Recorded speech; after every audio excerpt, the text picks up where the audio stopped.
The 2014 Coors Light NHL Stadium Series is brought to you by Honda, official vehicle of the National Hockey League. By the Discover It card. It's a game changer. And by Geico. 15 minutes could save you 15% on car insurance. A tradition of cheering during the anthem and having those who serve the nation out where all can see and acknowledge their service. Just a part of what the Blackhawks do. I'll bet the official vehicle of the NHL didn't know it was going to get all these plugs. Here again is Gene Honda. And now please stand. Kindly remove all hats to honor the presentation of our nation's flag.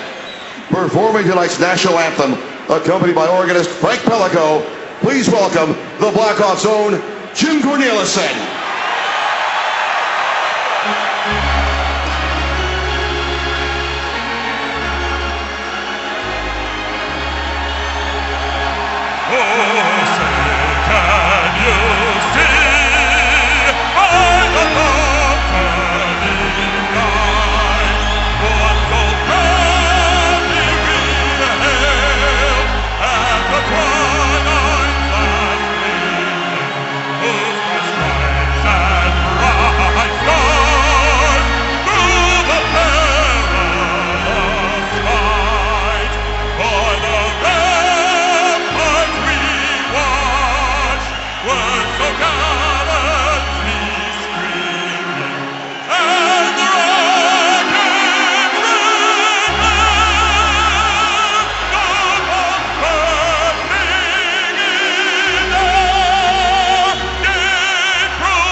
There are no words that can improve on that. Wow. The snow falls on the shoulders of the teams. Many of these players harkening back to when they were young. And they got called in for dinner and didn't come right away. And so somebody was sent to get them. Well, it is officials and horns, paid admissions, snow falling and lots of excitement. And the joy of youth.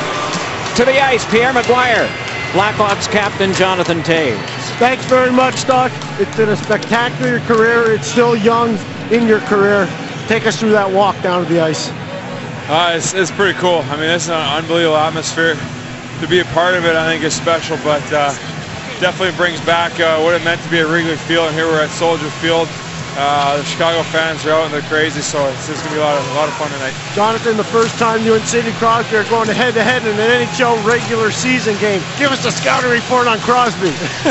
I don't know if I need to do that. I mean, we all know what he's capable of, so I'll have to keep an eye on him tonight, but if I had a chance to match up against him, I'll try my best to contain him and see if I can make him play in his own end a little bit. Congratulations on the gold medal. Have a blast tonight. We'll get out of the way of the shovel. All right, thanks, Pierre. Those guys are busy with the shovels and will be a good deal of the night.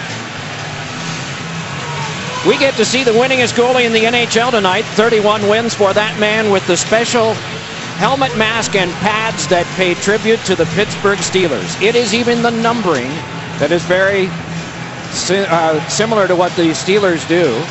Those are the color pads and the stripe down the side. All of it dedicated not only to hockey, but to Pittsburgh's football team in the NFL.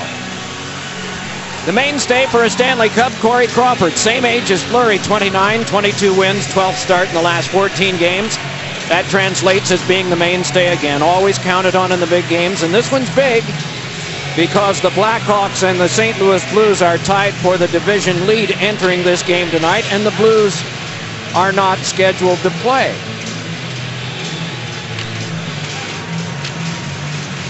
Look at that. You see smiles all around at the bench.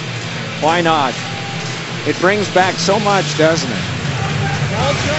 Do whatever it takes to try to find a way to drop the puck and go play. Now you notice some shields, and that's normal. But the Penguin staff has brought along some high-pressure, battery-powered screw removers that will take those off if the stinging of the snow causes visibility problems and players want to have them off. They can be taken off very quickly. There are concerns that they've expressed about how the sticks will hold up, how the skate blades and the skate blade holders will. In fact, the Penguins have placed extra skates for every player down at their bench area just in case that happens. They have to think about so much when they play outdoors. It has been mentioned that Sidney Crosby and Jonathan Toews, remarkably, have never played against one another.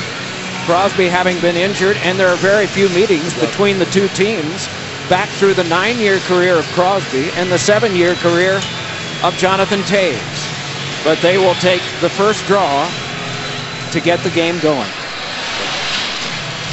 Mark Joannette and Chris Rooney are the honored gentlemen who get to referee the game. Was Joannette, who was on the ice at Ralph Wilson Stadium when Crosby ended the game between Buffalo and Pittsburgh. Don Van Massenhoven was the other referee that time. Derek Nansen and Jay Shares are the honored guys that get to watch the shovelers and to make sure the door gets shut properly. We all have roles to play in life. We had heard from Jim Cantore just moments ago that the snow is expected to taper off in about 45 minutes, as best as Lake Michigan can taper. And you see it swirling down on Soldier Field. 90 years old, this great place has played host to so many exciting events, breathtaking events, dramatic speeches, Martin Luther King Jr., Douglas MacArthur, and now for the first time an NHL game. 2 college games were played here last February, and the Blackhawks practiced here just once to get a taste of it a year ago, as well as last night. Enough said.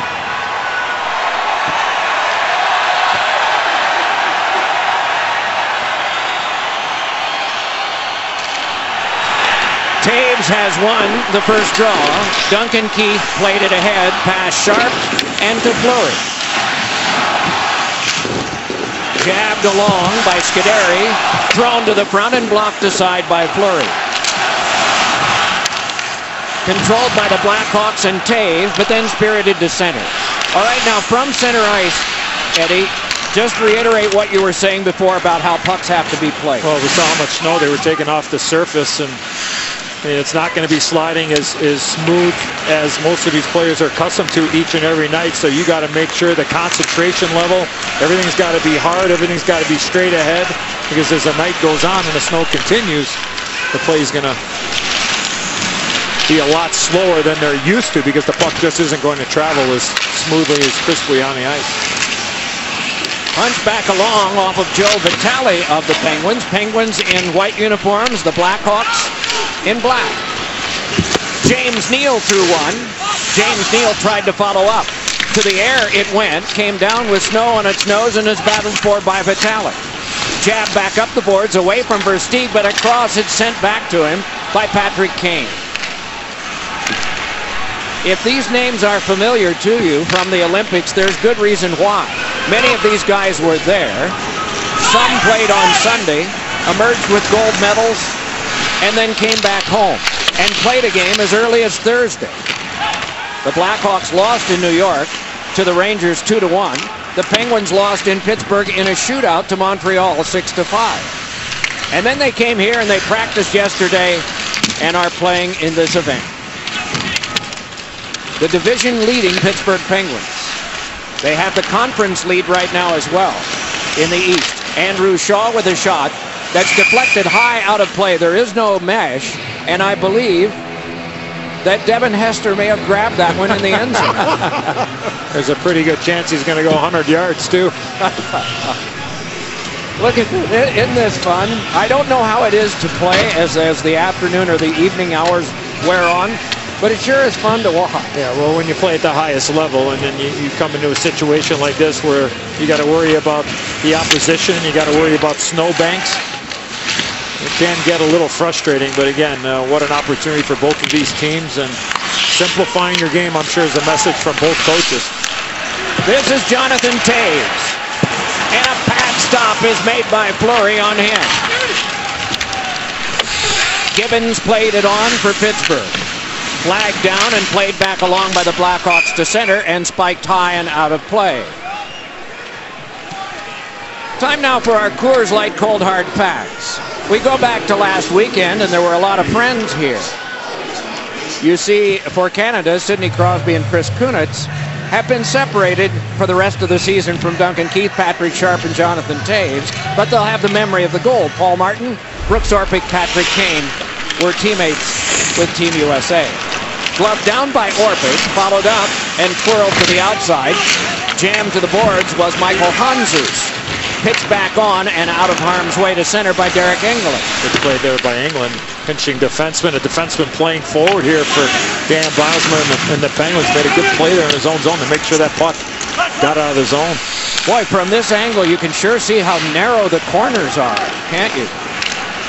This is played back now by Patrick Kane. So when you get it, you take it right to the net.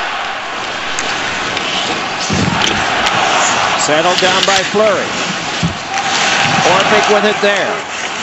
Battles with Versteeg. Leaning in is Patrick Kane. Buffalo native who's seen his share of snow. To the back, and Hjalmarsson shot is turned aside by Fleury.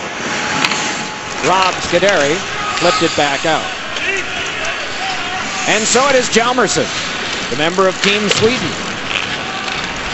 Laid back along, and it's cleared back out to center. Jabbed on by Neal. Hjalmarsson retreats to play there along with Johnny Oduya. Swatted back along and reached, but we realize that it has popped up high and out of play. No penalty resulting here. Expand your hockey experience with the Verizon StarCam on NBCSports.com. Throughout the game, we're streaming a live ISOCam following star players like Sidney Crosby, Patrick Kane. The Verizon StarCam is available now at NBCSports.com.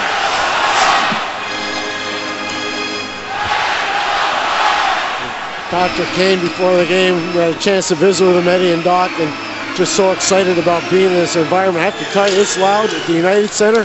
It's really loud down here. It is not about us, but you should know that Pierre does not have a heater, and that's all we'll say. If you are burning a candle, not only burn it, but hand it down to Pierre. He could use it. So no need to be concerned about him, but there's a penalty coming up now, and it will be taken along by the Blackhawks on the delayed call. Stashed behind by Bollig. Played to the front to the slot. Oh, and a shot by Sharp is stopped by Fleury.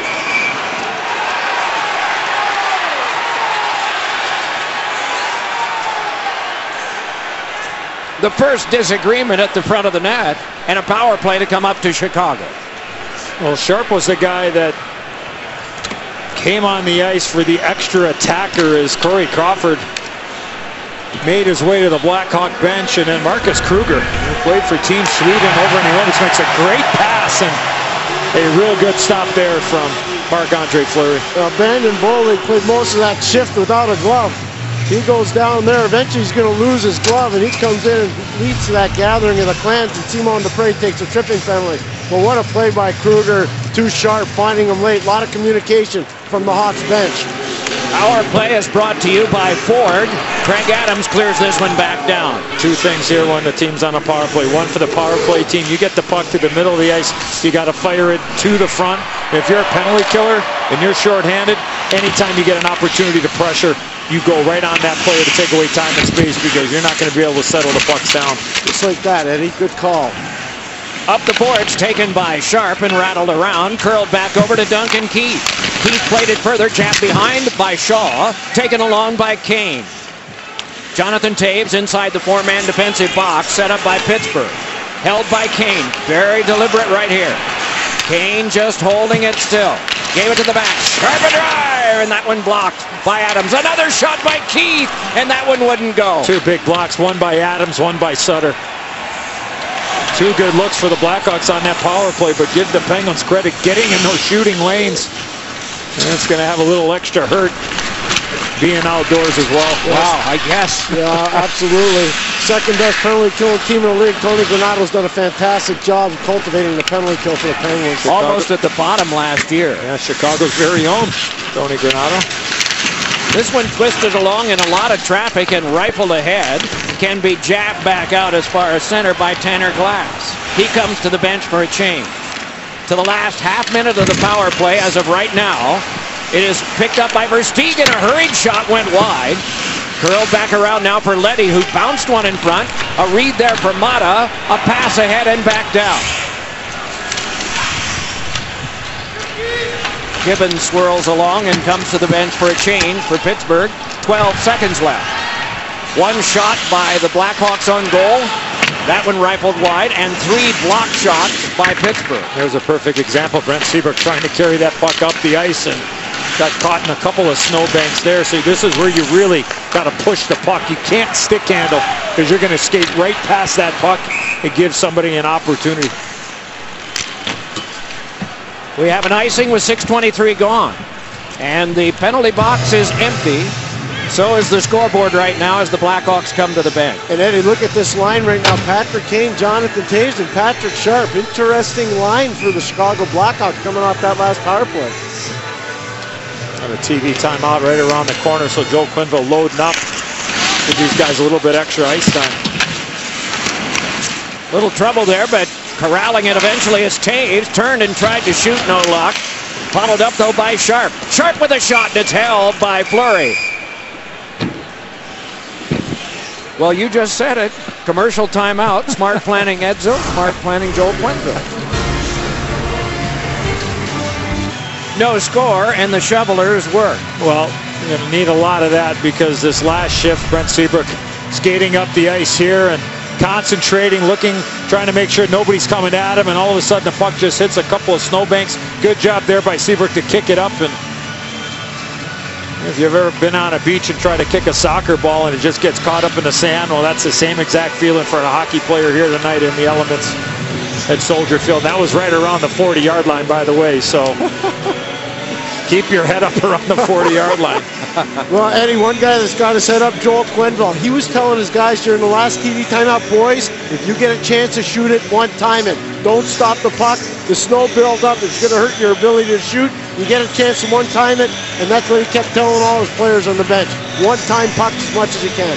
Pretend you're a goaltender, Pierre. What if they skyhook one up in not only the snow, but also against the backdrop of all these fans? Do you remember when we were in Ann Arbor, Doc and Eddie, and we saw a great performance from Jonathan Bernier? And one time later on in the game with all the snow, he had a tough time catching pucks because the snow was building up around his eyes, and it affected his ability to catch the puck.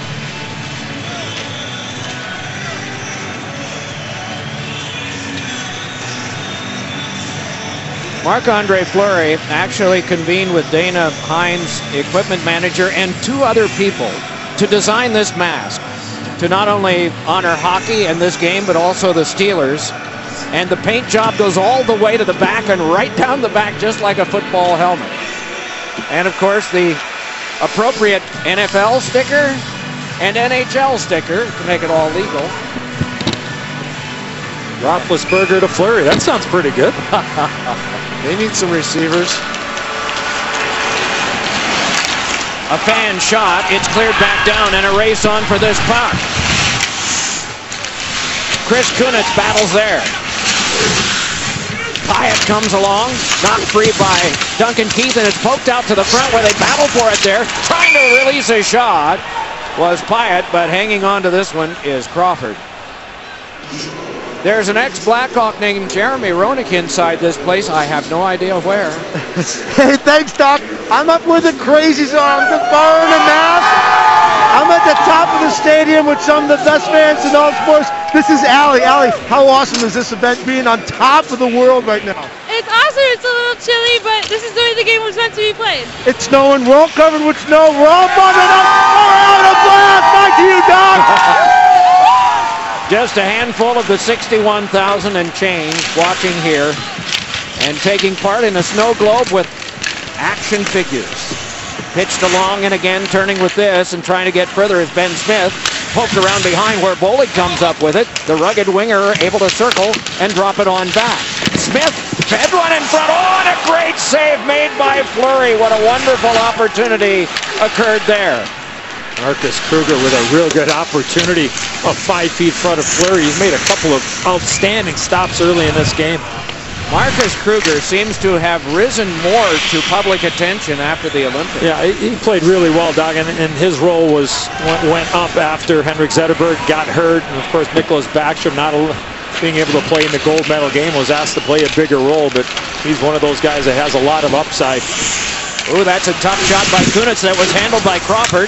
Rebound is poked along. Hanzus watches as unable to come up with it. Throws the ball. Flexed along by Leddy. Taken by Rosabal. Angled on further. And back out. And icing is waved off. In order to ice it, you're going to have to really fire it because the puck is not carrying at all. Yeah, that was snow-aided, no question about it. Now the wind's starting to really howl down here. And it's blowing from the penalty box side towards the benches side. And players having a tough time tracking the puck. Wow. 8.5 minutes into this first period. No score in the game. Good hit by Bortuzzo on Versteeg as he was getting ready to get off the ice. Marc-Andre Fleury with the glove grab, and a crowd gathers again and some snarl. Well, you're going to have a lot of this because there's going to be a lot of board play. To speak to Eddie's point about having to fire the puck hard, the puck's not going to travel that much, so guys are going to be involved in more one-on-one physical skirmishes. Well, anytime you get the puck below the goal line, you got to try to get it back to the front of the net. Good cycle here. Ben Smith with a real good play, and there you see the backhand from Kruger and a left pad save from Marc-Andre Fleury. And Eddie, you were doing the game the other night. Here's a hit you're talking about, Bortuzzo on Ben Smith. You did the game the other night in New York when Jan Kruger got hit in the face with a puck, and it was just unbelievable to see him come right back and play. Play halted here at Soldier Field, but it will continue after the shovels in a scoreless first. Edward Jones FaceTime is here. Pierre is with Blackhawks coach Joel Quenneville. I got to ask you, what adjustments do you have to make as a coach? Well, you know, you make these lateral passes and the puck takes so long to get across there. Everybody gets back in a position. Just get it ahead, get it straight ahead, throw it at the net, crash in that second opportunities. Doesn't have to be pretty tonight. Joel, I heard you tell your players one time the puck as much as possible. Is that part of your coaching strategy? Well, we always like the one timing because everybody blocks shots and the shooting lanes close so quickly. But by the time the puck arrives, you got no time, so you might as well one time it, or they're gonna beat you to that puck getting there. You having fun? No, this is the best. Love it. Great. Thanks.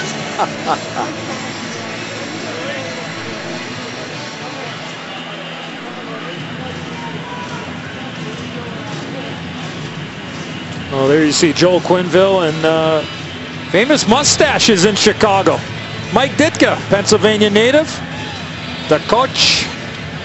Coached Super Bowl. Yeah, he coached at Soldier Field in a game against the Eagles where visibility was also difficult, but not for snow. The famous fog game. Buddy Ryan was the other coach. I thought Joel made a great point and something we touched on a little bit earlier, Doc. When he told Pierre about passes going from board to board. Straight ahead, so push it, get it straight ahead, and everybody's got to understand the less passing you do board to board, the better. As you see the build-up around the thing they call a biscuit. There's a hockey player. The ice was just shoveled. Off this tie-up, fed to the back, and a shot, and that one wound up going wide of Marc-Andre Fleury. Perhaps he got a piece of it. Honestly, we couldn't tell. Twisting on back now with it and getting into some trouble is Bickle. Bickle recovered, played it back up the boards, hoping for Andrew Shaw. No luck. Bickle follows up, advances it, but a little bit too far at center. Whacked along by Mata. Second effort, he tried to play it. Then around behind for Matt Niskanen. Just away from the reach of the turning Evgeny Malkin. Brandon Saad let it on back. The native of Pennsylvania saw this one brushed ahead away from Shaw, recovered and was plastered for his trouble by a guy that does that a lot, Craig Adams. Adams goes charging after this. Leddy pivots away from him. Nearing the halfway point of the first period. Fed back along for the clear back up the boards, and it is taken on and out and floated on by Derek Engelland. Thrown back into Engelland, who crashed in to Roosevelt, played further, and that one is blocked high by Hjalmarsson. Work back along again for the turn and the swing back across the net mouth that can be handled and dropped on by Rob Scuderi. Taken around behind by Joe Vitale. Vitale twisting with it, met by Leddy. Up the boards it comes for Orping. Given up to Jonathan Toews, and he pitched one that ricocheted off a Penguin. Got to Sharp, and back down and charging after it is Hossa. Canceled away from him by Scuderi.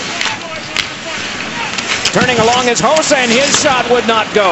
Ricocheted to Crosby, outletted ahead, and can be carried back up the wing by Kunitz, and a stick save made by Corey Crawford.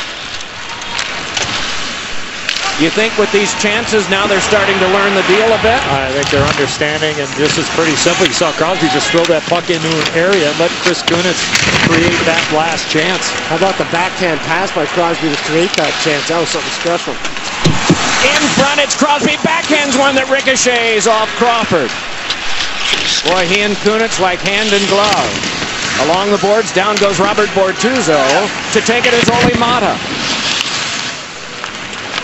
Turned back ahead now and carried on by Gibbons. Tried to tuck one in that's paddled away by Corey Crawford. Bounced loose near Hjalmarsson. Scrapped for. And then played right out in front where it is Bollig. Nearly handcuffed, and it's jammed wide, and Hjalmarsson has to take over again. It is hard getting out. Mata with the keep.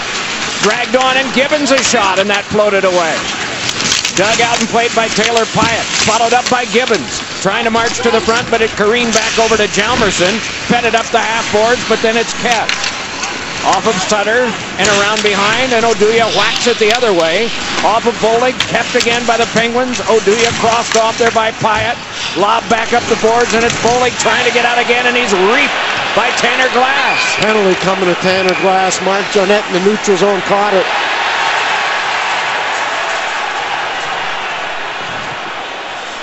Well, we talked about the puck not traveling real smoothly, and what that usually leads to is a lot of physical confrontation. And here's one of those examples. Tanner Glass into Brandon Bollig, a defenseless player. That's not a good penalty for Tanner Glass to take, Eddie.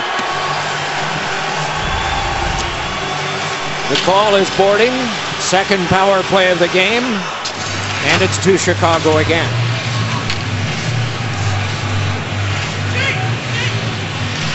Andrew Shaw comes out to be a part of it, along with Sharp and Toews and Patrick Kane and Duncan Keith. It'll be interesting to watch his confrontations because he's going to be going right to the front of Marc-Andre Fleury. A little trouble with the mooring post that holds the net in. Yeah, they've had a couple of issues with that particular side of the net and behind Marc-Andre Fleury. Sometimes you got to do some housekeeping too. Duncan Keith's at the offensive blue line of the Blackhawks. He's going up and down, clearing out the shooting places. So a little bit of housekeeping for Big Dunk. If you had a snowblower come out here, then you really had something going. Well, we had that in football once, didn't they, Doc, with the New England Patriots? They True enough. For the field goal kicker? Yeah. Yeah. I think that might be in the Football Hall of Fame, that bit. Unless they need it again, maybe they do. Here's a drive, and that one is kicked aside. Again, another shot block for the Penguins. Whirling around behind, wraparound, it's hit by Toews. Oh, and it's high off Fleury on the reach by Kane and by Shaw. Headed on to Toews, drive, and that one poked wide. Rebound fed back again. Toews able to hold it. Pushes one on that is ladled back in again by Kane. Thrown to the front by Sharp. That careened back over to Kane. Helped onto the point. Keith walks it across. Hands over to Kane again. Deals it back in deep. Saves with a bad angle shot. Ricocheted off the pad of Fleury. Fleury didn't know where that last shot came from. An interesting 40 seconds of the penalty kill for the Penguins. 3 shots on goal already for the Blackhawks. Keith just fanned on that pass because of the snow buildup. Well, you can see the trail behind the puck as he circled there. Meanwhile, it's played back in, and Fleury sets it up. And it careened on back, is held by Keith, thrown by Sharp, knocked down by Kane, tried to jam it on, and we get a stoppage of play as it was played by a high stick. Boy, I don't agree with that call. Even from our vantage point, it looked like Kane had that stick well below the height of the crossbar. But the faceoff's going to come all the way down. But here's that opportunity. Great stop there for Marc-Andre Fleury as he's tracking that puck while down on his knees. And here's Duncan Keith. He fans on it, and Doc talks about the trail. Watch him spin, and the puck just creates a trail for him so he could track it. There is a puck there. Yeah, there's a puck. I really like Joel Quenneville's ideology on this. Push the pace, push the puck straight ahead, and just get in and deep and grind away. It is Seabrook connecting along now to Hossa. Second wave of the power play out for the Blackhawks. Little under 7 minutes to go, first period. Lob back up the wing and charged on. Versteeg is breaking, and the pass will not come to him. And then a healthy hit that came from Adams. Onto the back again it comes for a shot that is patted right back out again by Marc-Andre Fleury and chased down by Seabrook. Seabrook waits now for Saad to get in stride. Banked it back in, settled down by Fleury, played by Rob Scuderi.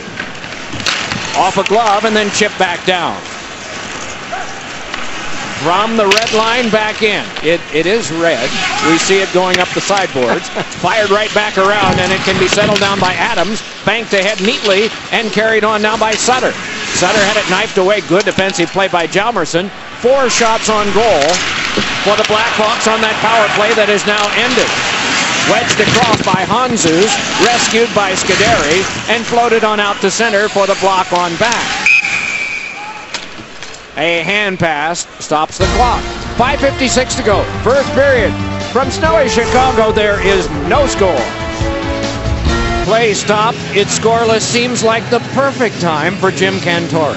Hey, Doc, I'm telling you, the snow continues to come down here big time. We've already got a couple of inches of snow since about 4 o'clock this afternoon. Of course, it's a light, fluffy snow that's going to blow around everywhere, but of course it's accumulating big time on the rink. Let's talk about what we've got on the radar here. There is a little bit of a lightning going on the radar. In other words, we don't see the same intensities that we saw earlier, but still we expect a steady snow to continue right through the end of the first period.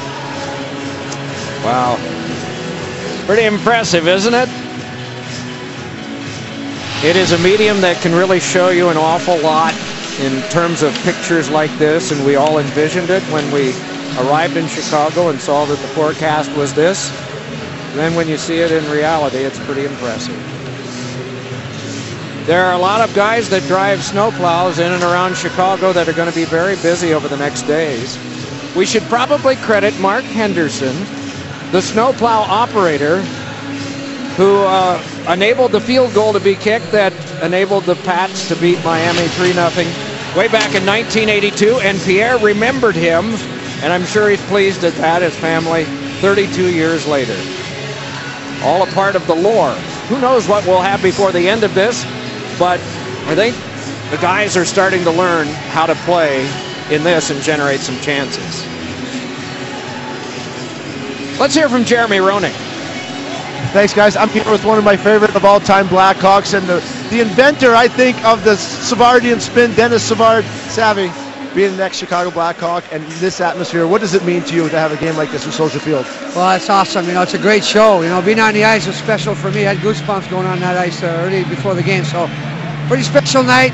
You know, over almost 70,000 fans here, JR. It's the league has done a great job with this. It's a lot of fun, and we see people enjoying themselves. How about the memories of playing outdoors when we were growing up and what it's like out here like for them right now?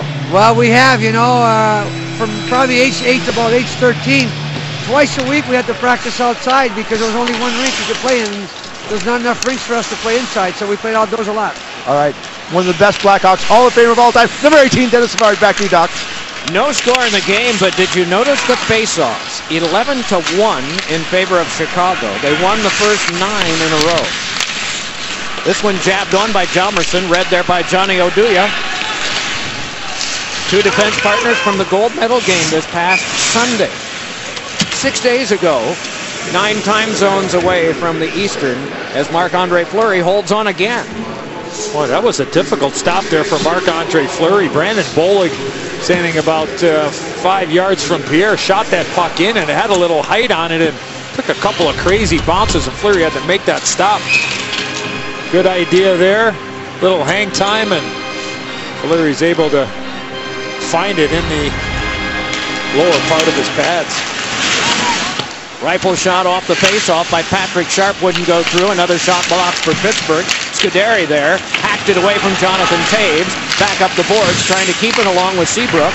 Then to Sharp, past Toews, gotten by Scuderi, and played on. Taken away from Keith by Crosby. Battled for there, and it careened on back to be brushed further by Toews. He has another try at it, and this time decides to step in and try to play it ahead. Mashed down and thrown right back again by Chris Kunitz, and then drubbed along by Seabrook, followed up by Kunitz, and shaken up on the play was Crosby. Meanwhile, this is rattled near him, doubles back and plays it on a cross. It got to Orpik, threw one in front that's knifed down. Laid back up the wing and a chance here. It's fed back for a shot that's stopped by Fleury from Saad. Laid back in deep, Jonathan Toews with it again. That one for Sharp. He scores!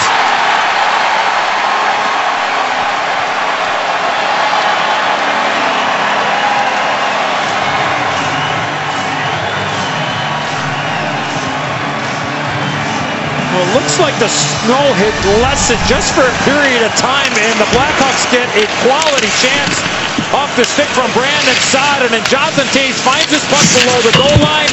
Fleury down, and Sharp airmails this far side on Marc-Andre Fleury. He listened to his coach, Arnie. One time, didn't stop it, got it, great feed, hit it, finish it.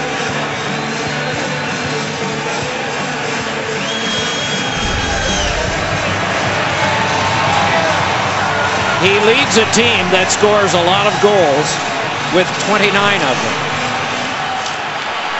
Toews and Saad get the assists. The Blackhawks have struck first. Handzus chopped it on and went to get it. Simon Dupre followed it back up.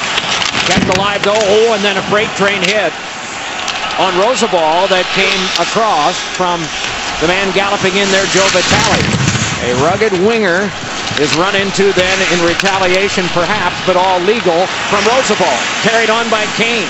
Kane fed it on across, corralled there and played along by Chris Versteeg. Dropped it on for Handzus, but then up the boards Joe Vitale.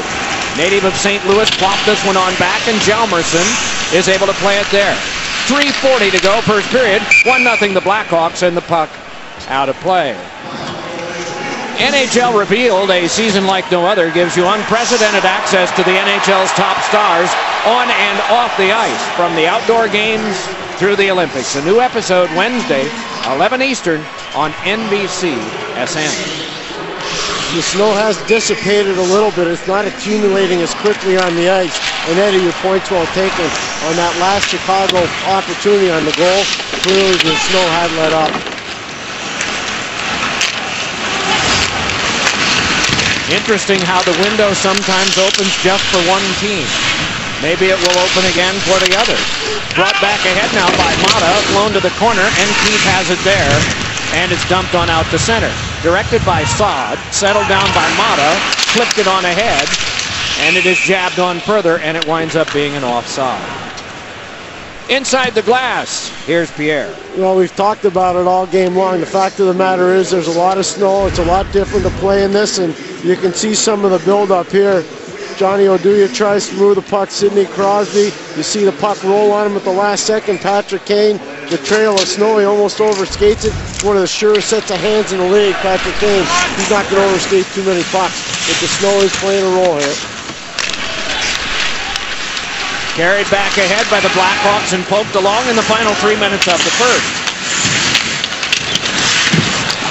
Loose puck is knifed across. Jokinen could not reach it. Dropping back is Nicklas Hjalmarsson of the Blackhawks defense. Good stick there by Robert Bortuzzo in front of net, where the Blackhawks would have had a high-quality chance on Marc-Andre Fleury. Bortuzzo muscles it along. It's taken off, and a hurried shot would not go, but is followed up now by Jokinen.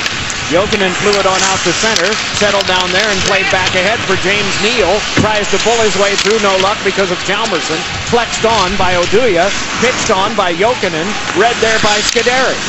Rob Scuderi for the Penguins defense, got it along now for Neal. He's chased off. We get a stoppage of play. And a penalty coming up against Chicago. I think Oduya's getting it for holding, Doc. Chris Rooney, the official behind the play, saw him, and he gets him for holding. Pittsburgh trying to get something going on the cycle. You see him come in and free hand wrapped around early on in the engagement on James Neal. Well, right before the lone goal of the game, Brent Seabrook shooting this puck out of the zone and follows through on Sidney Crosby. That was the Olympics.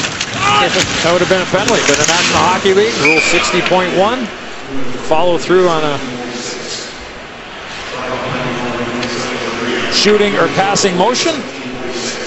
No penalty, and the Blackhawks with a 1-0 lead. Quite a snow build-up on the floor where the players are putting their skates there.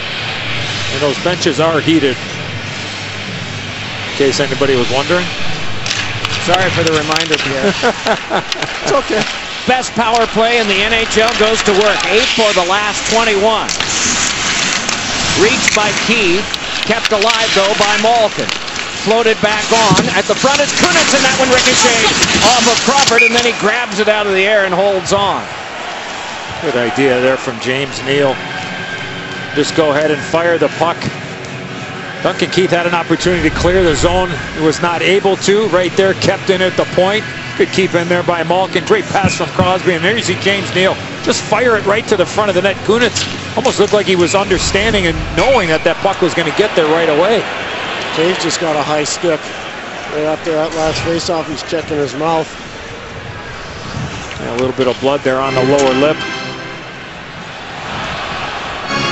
If you happen to get stitches in this type of situation, you're not going to need any help. You're just going to go ahead and put the needle right through there and thread it up. You could use a fishing hook to do it down here now. Yeah.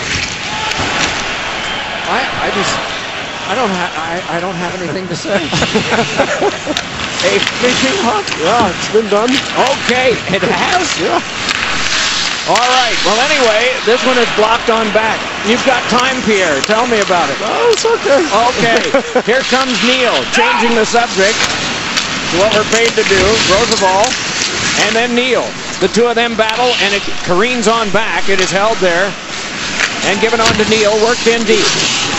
Played carefully along to Crosby, led to the back and handed across now for Matt Niskanen. Niskanen gave it on across and a shot. Rattled wide. Neal after that one. Gave it past Kunitz, jabbed further, back toward Ben Smith, and poked to the front, where again it's Chalmerson, and then a sky hook on the backhand. Goes down near Fleury in the final minute of the first period. To the last half minute of the power play, Penguins gain the zone.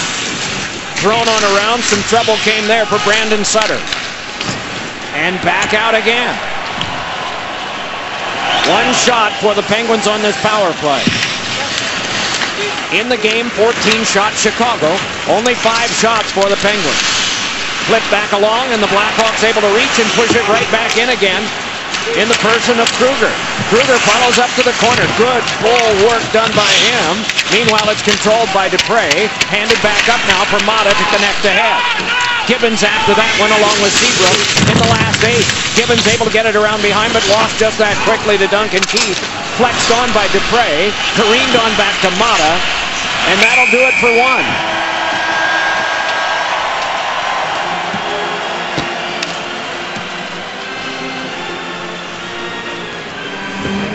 Stay tuned for the Lexus Intermission. Liam McHugh, Mike Milbury. The Sochi look back and a performance by the Plain White Tees all coming up. And they have the organ here. It may not be the one that sits at United Center, but Frank Pellico is playing it. And it sounds good to have organ music at a hockey game as usual. You see the skate guards being applied.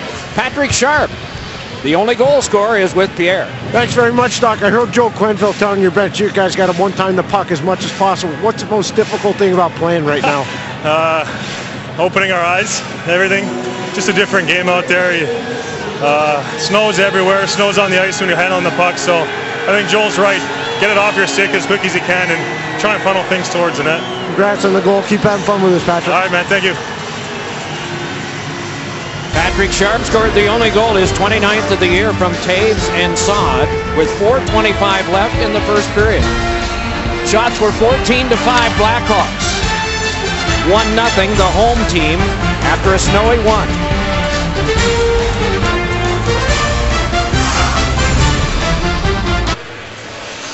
It is 1-0 in favor of the Blackhawks. The second period about to begin. Just got word from the Blackhawks Media Relations Department. Marian Hossa will not return to this game here at Soldier Field, upper body.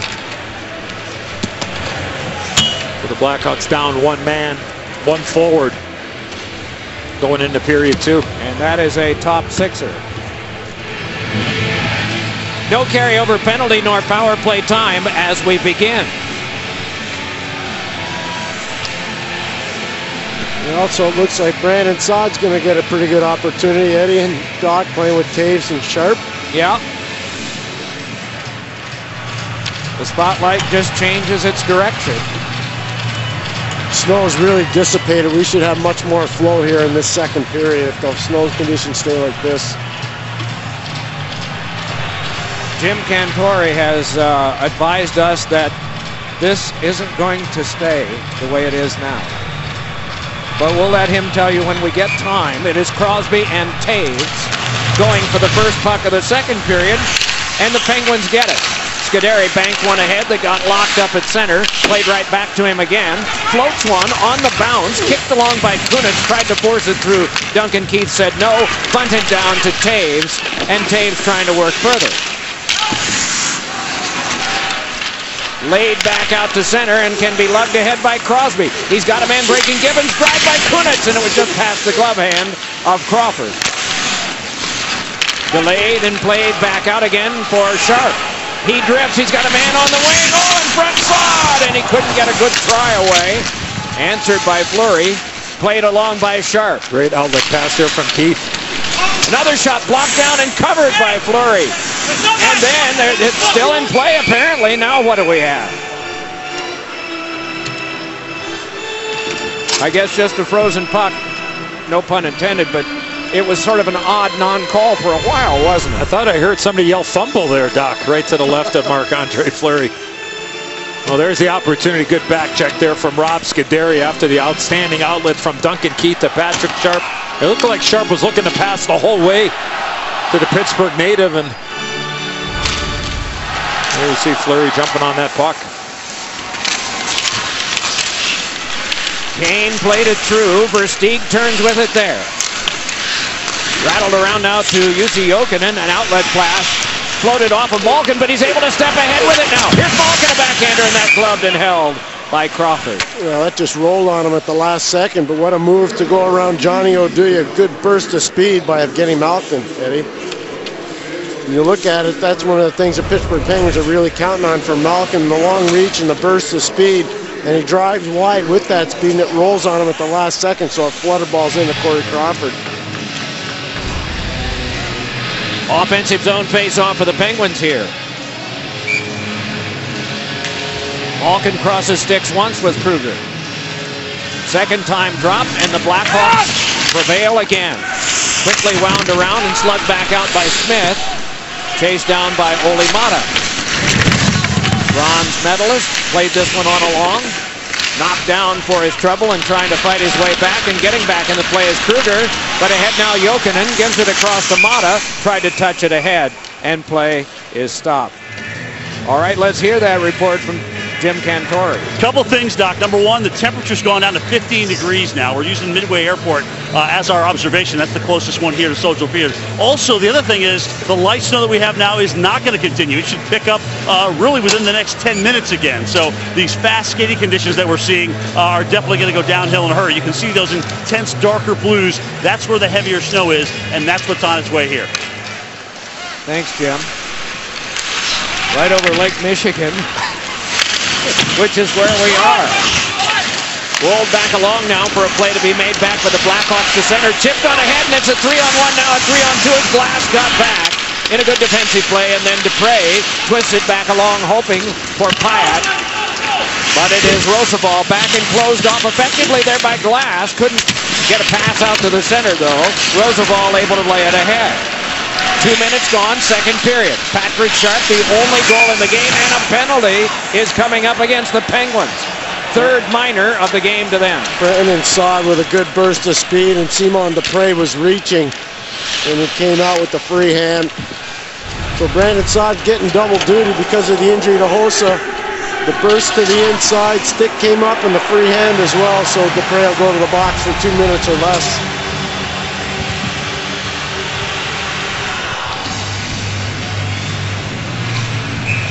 The call is a high stick and an offensive zone power play start for the Blackhawks.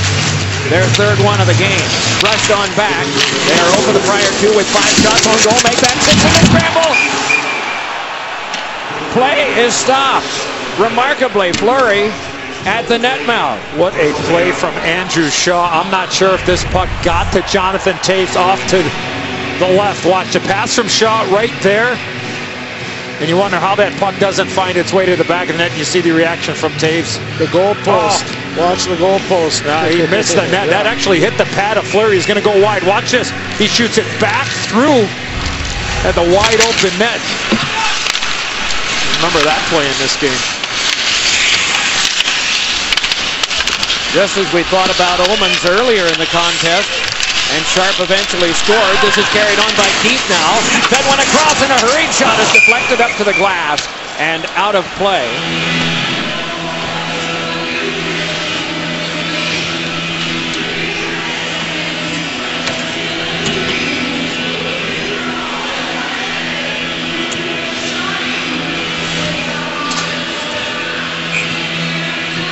March the 1st, a hockey game at Soldier Field. Penguins and Blackhawks, two of the best in the league.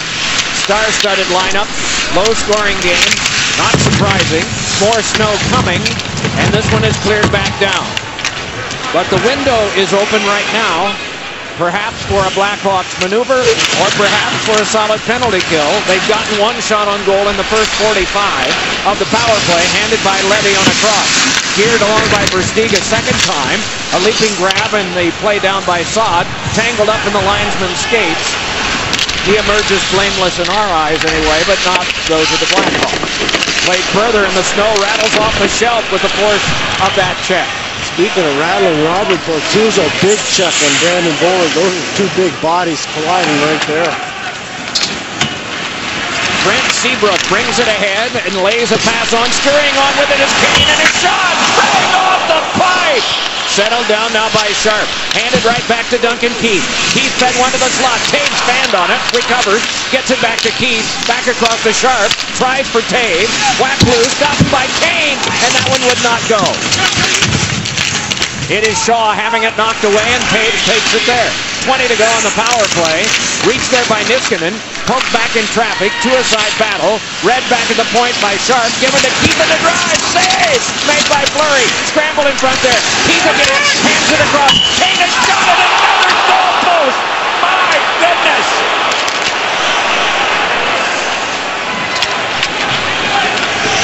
Penalty time is up. Fleury and the Iron come up big. Brought back ahead now by Taves. Poked away by Malkin. Read by Orpik. And fired ahead. Gotten on back to center and worked on for a shot that is blocked. Keith goes after that one. Brought back ahead by Bollig. Bollig gets as far as Neal. And then it's Hjalmarsson again for Chicago getting it on out. Fed ahead to Bollig, and Bollig able to plop it back in. Goes right in after it again with Bortuzzo. Two big guys, and look at that. The goal lights, I think, flops around crazily off the top of the glass, and are sort of dangling there. Meanwhile, it comes out in front, and Fleury can hang on. Well, Patrick Kane, the second shot first off the left post. And a little bit earlier, it comes down the left wing boards. He dents the left post and behind Marc-Andre Fleury. Well, we talk about bone-rattling hits. Brian Bickle and Robert Bortuzzo colliding. Those are two huge bodies getting together, and because of the way the conditions have been, we've seen some really large hits in this game so far. The goal lanterns are still sort of hanging there. Here's a shot that is blocked up and then fired toward the net, and Fleury is able to get his glove down on that. Well, why not? Is that a traffic light, Doc? I don't know. Seen some of those after windstorms downtown on Halstead, right? Scoring chances are 12-2 in favor of the Blackhawks. The shots are 21-6. Chicago, but the difference is just one. The wind picks up. We can feel it here. It's jammed along now by Kunitz, who fed one that's back checked away by Hanzus, kept alive by Mata, and that one squibbed on for Seabrook to give to Keith. Duncan Keith knifed it ahead. It was sent further by Versteeg and then controlled by Ole Mata. Only 19 years of age, this guy in number 3 in white. As it's skipped on by Gibbons, hacked across, onside is Crosby, and the puck comes to him, and he fires, and that one grabbed by Crawford. It is Keith yet again. Tipped along and out by Versteeg, grabbed and fired back along by Mata, and it came back over for Versteeg, who hurried one in front that's read by Mata. A strong defensive play there, as he was nearly outmanned by a couple of Hawks. Brought on now by Crosby, lobbed ahead. He was hoping for Taylor Pyatt, didn't get him. It's lobbed out of play. Will there be a penalty here? It was out of the defensive zone, and there is a conference. Yeah, there will be a penalty to Duncan Keith. Chris Rooney and Jay Sherrers come together, and Duncan Keith's going off. Goes to make a play on the puck. Does it touch Pyatt's stick? No, it doesn't. It goes up and over the glass, and that's a penalty.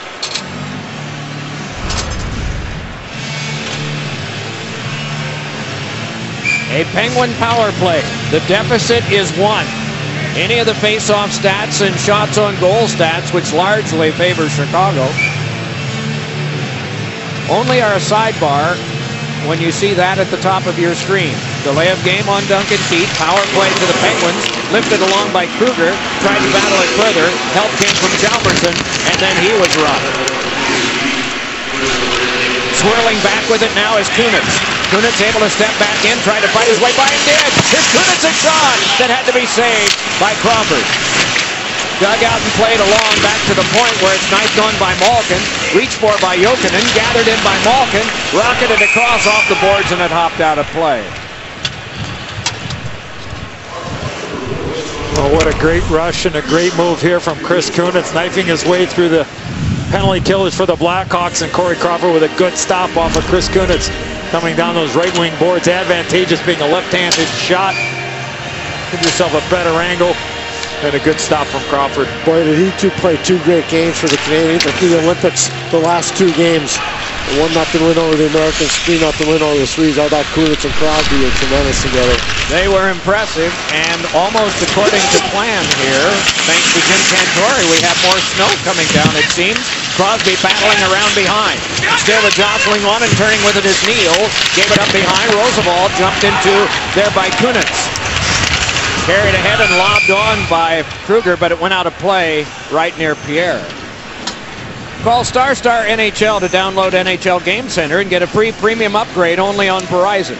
Enjoy exclusives like free live NBC national games. Never be without hockey. So the Penguins had a penalty kill, and we have a player down here in Roosevelt. He got helped down by Chris Kunitz, and Kunitz is going to go to the box. Wow, it cancels out their power play. Chris Kunitz, Michael Roosevelt, and he helps him right down.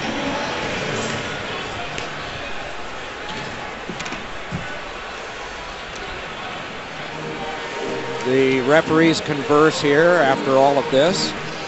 Roosevelt originally drafted by the Pittsburgh Penguins, and Kunitz goes to the box.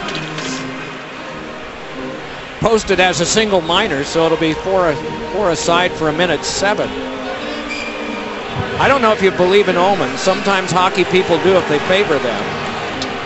Blackhawks had a power play, and the snow wasn't very bad. Penguins get a power play, the snow picks up, and then Kunitz cancels out what time that they had remaining, a minute 7.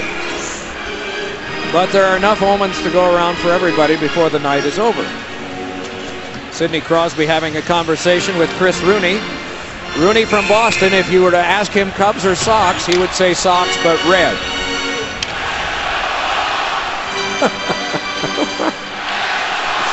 A season ticket holder, I am told, in Boston. Meanwhile, turning with this is Versteeg into some trouble. Poked up the half boards and lugged ahead. Controlled by Malkin and back on.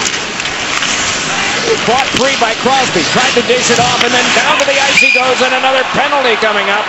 And so the Penguins will get their power play back, and it will be a 4-against-3. Midway second period of this contest, 1-0 Chicago. And we will be back with an unusual looking Penguins power play in a moment.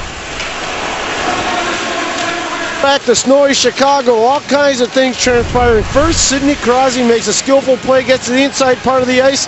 He'll get tripped down. Well, some of the Blackhawk players didn't think he got tripped down. So Jonathan Toews comes over and says, Crosby, stay on your feet. Stay on your feet. Jay Sherr's the lineman, get right in between them.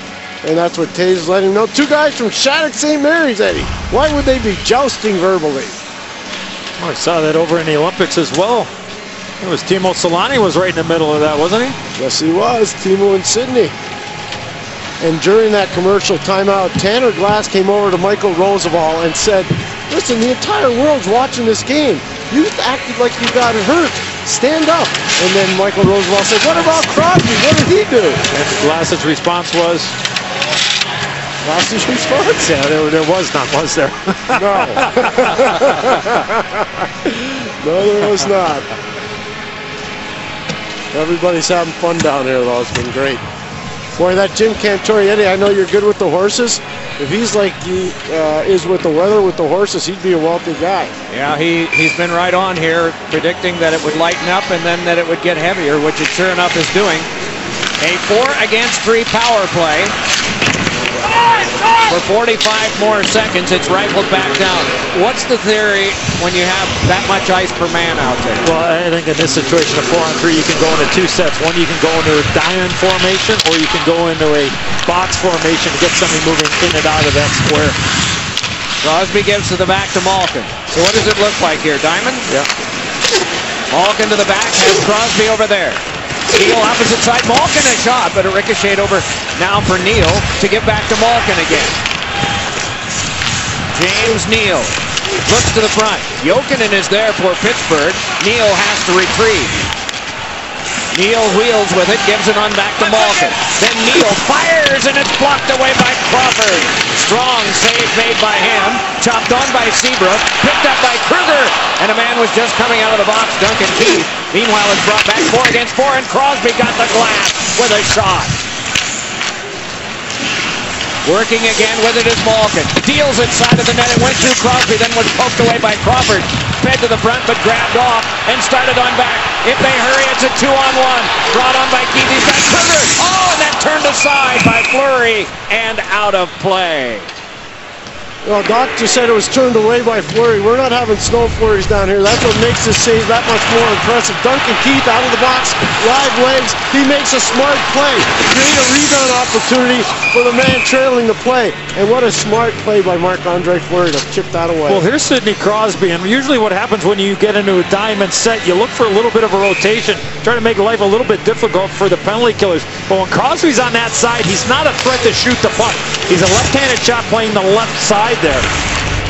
So becoming more of a passer and distributor on that setup there, but more movement needed there on that 4-on-3. Taves got one in front for Kane. Nothing comes from that except more play back to center. Gotten there by Keith as the snow picks up even more. Jabbed on back to Keith. Watched carefully there by Gibbons. Lobbed ahead now for the carry on by Taves. Shakes loose and shoots one. Oh, and a glove grab made by Fleury. Two things outstanding on this. Jonathan Toews able to settle down this puck with all this snow, moving it back the other way, skate left, shoot right, and the unbelievable glove save from Marc-Andre Fleury. Boy, he tracked that so well. But you got to admire the skill of Jonathan Toews right there. That's something else. That's great hockey all around. Love that positioning of Fleury too, out on top of that blue paint. guess it's really white paint tonight. Lugged ahead by Matt Niskanen. Niskanen gains the zone and pushed it on through. Jabbed along by Hjalmarsson's good reach to Handzus, playing close quarters there. Rifled on out of far center, followed up by Handzus. Brushed on a cross, but it couldn't be reached repeatedly by Oduya, though he did get help now from Hjalmarsson. Hjalmarsson hands it back over for the play by Duncan Keith. That is stolen by Malkin. Moves in and shoots, and that one turned aside and then paddled away by Crawford, who got involved with Malkin. Fans are upset as play continues. Crosby closes off his man, lays it across, but ahead comes Keith. Keith brings it from 90 and blasts one into the paraphernalia of Fleury. Jeremy Roenick is somewhere. Go, man. Thanks, Doc. I'm up in the Raptors again, and a pretty cool story. This is my Keegan brothers from Pittsburgh. Tell us a little bit about your day today. Wasn't too bad. It took us about 7 hours to get here. We beat the snow here, but ended up catching up to us, and I'm just excited to be here right now. Why was it so important to drive 7 hours to come to probably one of the coolest spectacles? Tell me about it. I've been to the first 2 outdoor games, so I had to come down to this one. I mean, snow's come down, nighttime lights, pretty nice. Doc, the seats up here are really awesome. I'm going to sit here with them and watch this game. Back to you. All right. We hope they're enjoying it. It seems like they are, and we hope you are at home. It's 1-0 in favor of Chicago at the halfway point of regulation time approaching. Everybody's fired up there. That's right. You have that accent pretty good. Here's Saad with a shot. Oh, and Fleury with a remarkable play made there. 9:53 to go. Second period, 1-0 the home team. For Edward Jones FaceTime, Pierre is with Penguins coach Dan Bilesman. What's the biggest adjustment you've had to make so far as a coach? We've talked about keep putting the puck forward, but I think just like how hard you have to make a play with a puck has been big for us. You know, we got to do a better job of it. Is this one of the most amazing things you've been part of? We had a great day yesterday out here playing, but with the snow coming down, it's pretty amazing out here. Thanks a lot, man. Yeah, thank you. A native of Grand Haven, Michigan, on Lake Michigan. And when he was growing up, one of the homes they had an outdoor rink. All of them did. But it was L-shaped around the garage. The goaltender had to come up to the edge of the garage and peer around to see if play was going to come back his way or not. I've heard a lot of outdoor rinks. I've never heard one L-shaped with a garage in the middle, but that was a part of the Bilesma household. Whatever you had to work with for real estate is the way the rink went. The best part about all this cold weather, people are going to have their winter hockey seasons extended. I know in Connecticut, lots of outdoor rinks still being used right now, which is great. They play on in a 1-0 game. It is Sharp trying to hurry one that was blocked. Oh, and Sutter is hurt. Yeah. Wow. Yeah. Right in the mouth. Yeah.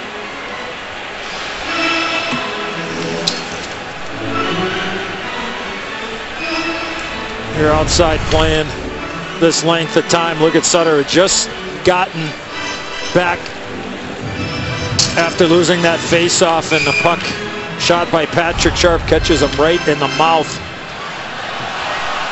You've been outside this long, you just lose all feeling. And that just adds to the misery of it. To the back it comes. Rosabal a shot, and a great pad stop was made there by Fleury. Through the first half of the game, he's the #1 star. I'm not so sure that there's anybody who's in second place right now. It's solidly Fleury. He's had a lot of work. 26 shots. His team has gotten 9. Long toss ahead, directed back in by Pyatt, but picked back up by Taves. Moves back in, he's got Sharp. 1-on-1, he's able to save Fleury. Save Fleury! Oh, it's a goal! I thought Fleury had it trapped, but it's a goal for Taves, and it's 2-0.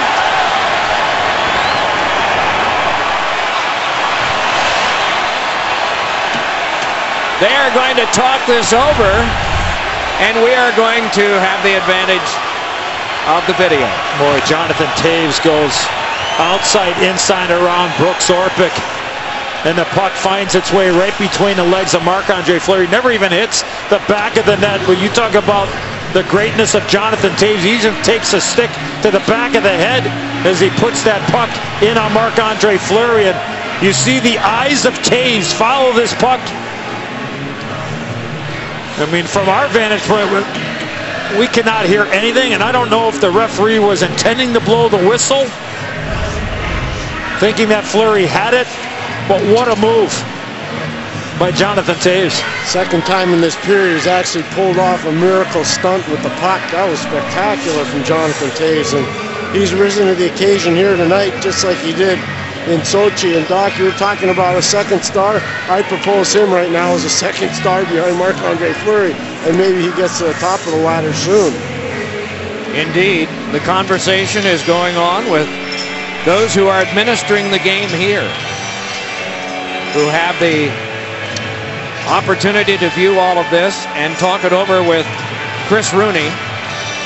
Marc-Andre Fleury waiting to see what the verdict is, whether that one you see on the mezzanine board will become a 2. Well, clearly the puck was in, or the referee was intending to blow the whistle dead because he thought the goaltender had it. If that is the case, then it would be no goal.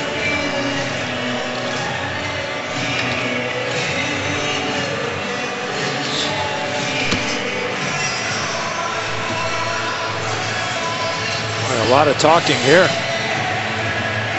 All right, let's listen. The play is not reviewable. The puck went in the net before the whistle was blown. It's a good goal.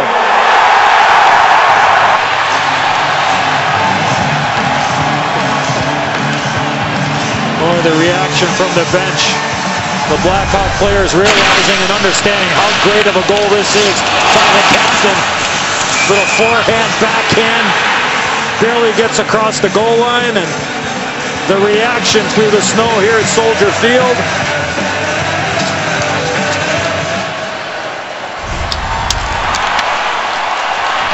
The difference now is 2. A goal and an assist for the Blackhawks captain. Thrown along by Malkin, reached for by Jokinen. Taken off and trying to finesse it free was Versteeg. Beg your pardon, Ben Smith. Meanwhile, it's cleared back down, and going to whack at it was Hjalmarsson. It popped high and was handballed all the way back to the safety of center for the Blackhawks. Niskanen to Malkin, and back in, but offside. Tomorrow's a full day of hockey on NBC and NBCSN. First, the Flyers take on the Capitals in the NBC NHL Game of the Week at noon on NBC. Then hockey coverage continues on NBCSN at 3 p.m. Senators, Canucks, Heritage Classic, followed by Bruins and Rangers Hockey Day in America on NBC and NBCSN. Spiked away by Crosby and reached on back. It was wear your favorite jersey day on Friday. Here is Crosby beating one back. And a penalty is coming up. A high sticking call. And it appears we're going to have a Blackhawk. Yeah, Duncan Keith is going. Gibbons is checking over his face. And it will be a Penguin power play yet again. Well, Duncan Keith comes in high on Brian Gibbons with a stick. See right there. But what a save Corey Crawford makes right there off Chris Kunitz with a nice feed from Sidney Crosby. The follow through by Keith was the penalty. What an opportunity here for the Penguins, down by 2. They win the draw. That gets it started. Fed by Niskanen across. Big drive, and that one's blocked and then covered by Crawford, and then it's squirted loose, and play continues. Hjalmarsson, and he's able to forehand one back down the ice. Fleury sweeps. It's settled back by Malkin.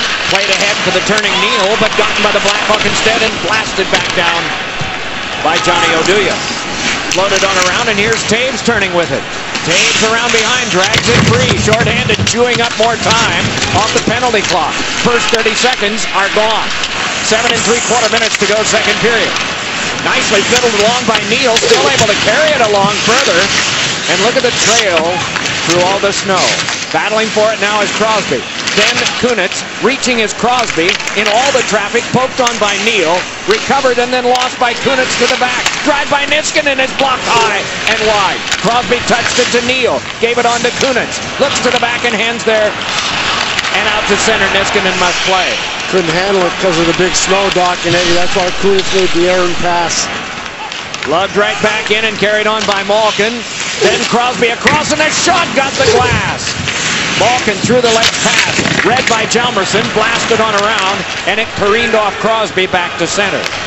One shot on goal for the Penguins on this power play that's got 35 to go.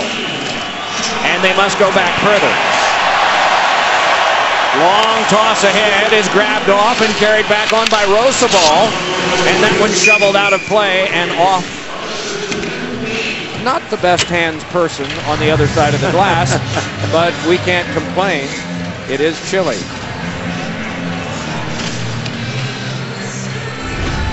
Certainly been a focal point of this game. The Penguins trying to move this puck up right away, and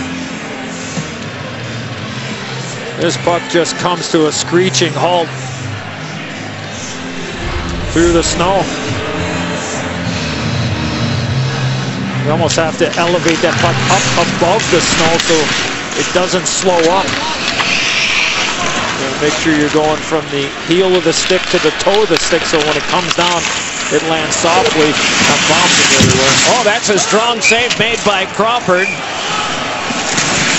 on a shot by Sutter. Good to see him back out there again after he was shaken up earlier blocking a shot. Well, good outlet pass by the Penguins, and then Brandon Sutter makes that quick shot and a good save there from Corey Crawford. And Brandon Sutter's dad, Brent, played for the Blackhawks for a bunch of years a long time ago. Remember the Blackhawks? Played in the 92 final. It's a big part of that team that went to the final in 92. Mata shot, and that one blocked away. Sutter retrieves, plays it along for Gibbons. Swept it on further for Jokinen. Threw one around in front, and it's whacked away a second time. Getting his stick on it was Hjalmarsson. Marched back up by Hanzus. They have an advantage, but the puck was left behind, and so offside is called. 6:11 to go. Second period of play. The Blackhawks have the lead here in Chicago, 2-0. Welcome to the 2014 Coors Light NHL Stadium Series. It is 2-0 Chicago, latter stages of the second period. Download the NBC Sports Live Extra app to watch the game live on your phone or tablet, plus have access to live chats with experts from Pro Hockey Talk. The NBC Sports Live Extra app on NBCSports.com/Live Extra and NHL.com. The men with the shovels do their work. We don't want to dwell on baseball, but today the Giants and the Cubs were postponed. The weather was not good enough to play. The White Sox were scheduled to play the Erie Warriors, the chieftains of the Cuyahoga, the Cleveland Indians. Serrano and Dorn and Vaughn all got to wait until another time to play. They couldn't play either, postponed. And in hockey, we play on here at Soldier Field. We need hats for bats, though, here. That's what it is. That's right. Are they covering the sticks at all? No. Just expose shillelaghs there, and hopefully they don't crack. That was one of the concerns, as well as the skate blades. I don't know if you noticed any skates being broken, Pierre? Not so far, Doc. I think everything's been pretty good so far. I can't recall a broken stick even in the game. So it is unusual. A couple of broken bones, though, I think. Oh, yeah. Some pretty good collisions. This one is bashed back in again by Pyatt.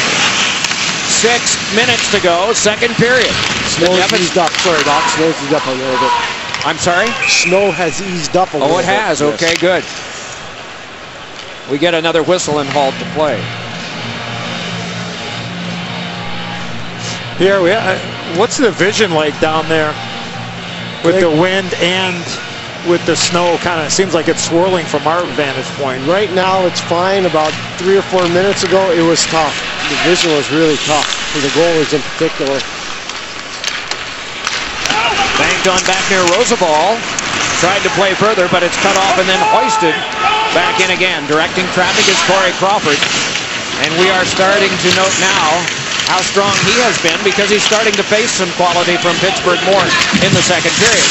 Ahead, a feed for Bortuzzo by Sutter would not work. Right back they chip it again. Jonathan Toews patrolling there. Shuffled it neatly back along. And then played back further to center. Ripped on a cross, and now it is Sharp blasting one ahead. And that went off Toews. Rescued by Fleury. Gotten on by Dupre. The puck has found Toews, but probably part of it is just his own excellence. It seems to find him a lot. Maybe skill is involved. Long toss ahead, and here's Bollig charging up the wing.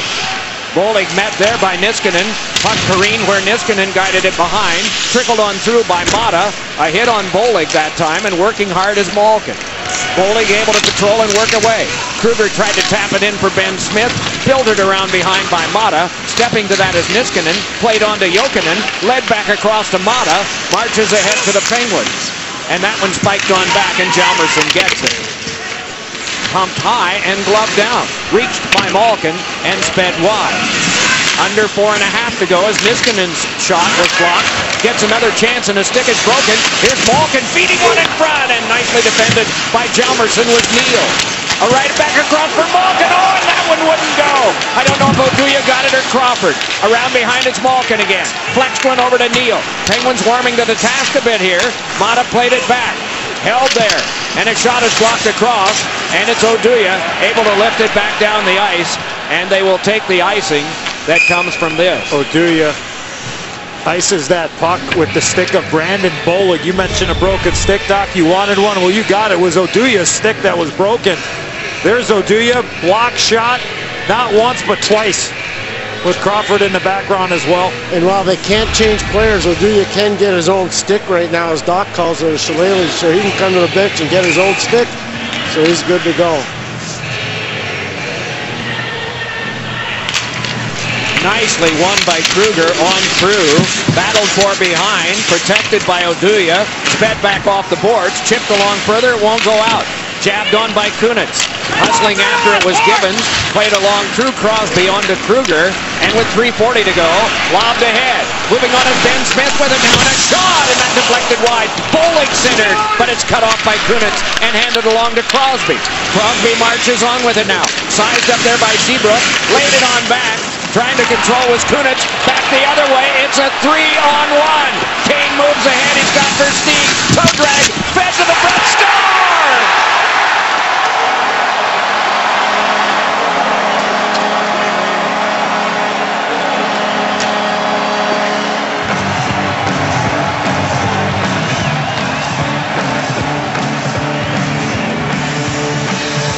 Well, with the 7th odd man rush of this game, Michael Handzus knocks the puck away from Chris Kunitz.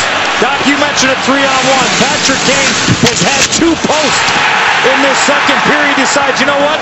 I'm going to be a passer, and this is why Patrick Kane is one of the best passers in the entire National Hockey League. Mesmerize everybody and throw it to a wide open man, and Chris Versteeg puts it into the wide open net. Talk about skills on the last 2 Hawks goals. Phenomenal.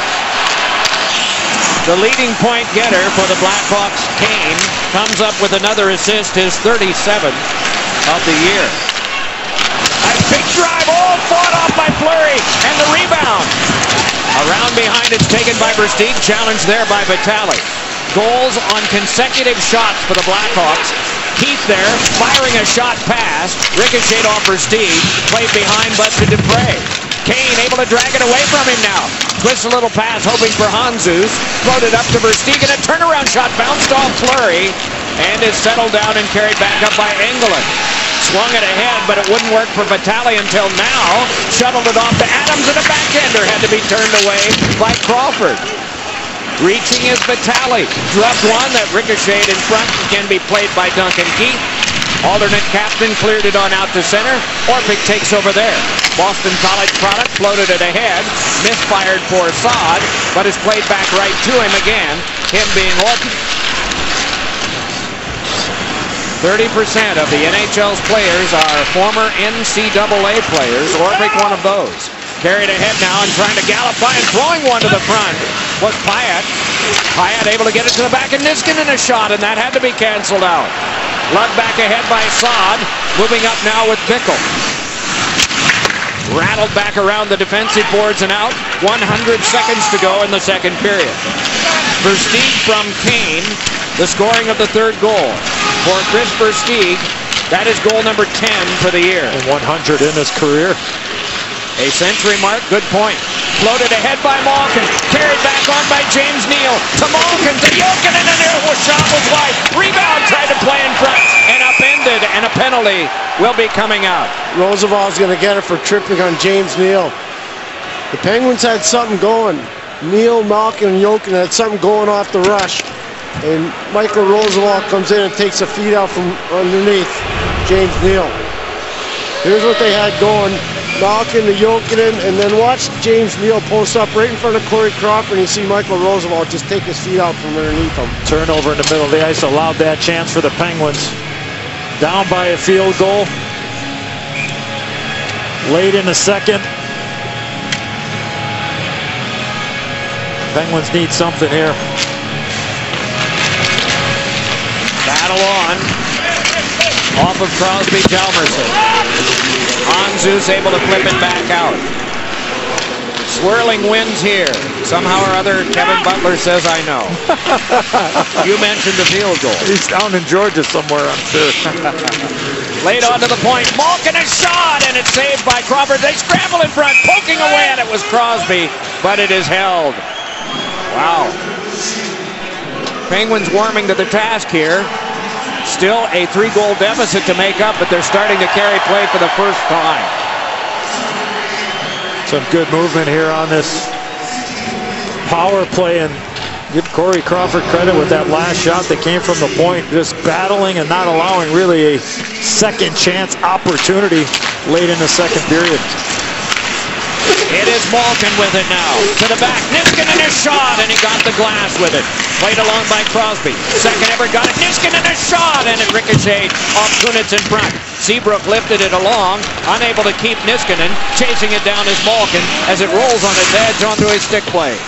Half a minute to go, second period. There will be carryover time, if it's necessary, on the penalty. Bouncer is settled down there. Oh, and taken out of the play was Taves. Rushing right back ahead is Malkin. Twisted a pass to Crosby, and Crosby delays. Let it back over. Malkin a shot. Wouldn't go. Crawford blocked it. Couldn't stash one in front. Hoping for a bad angle ricochet. Onto the back now. It's Niskanen. Got it to Malkin. Drove one. That deflected wide. Played on by Kunitz. Another shot. Ricochet behind.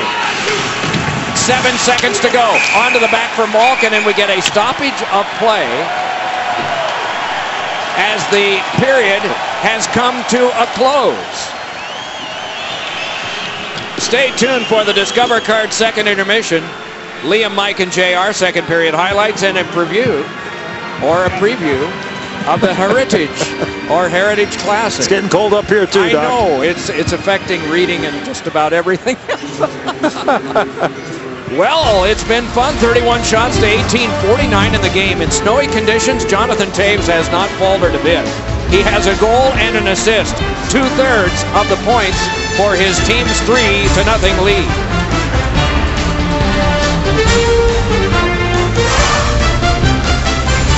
Welcome to the 2014 Coors Light NHL Stadium Series.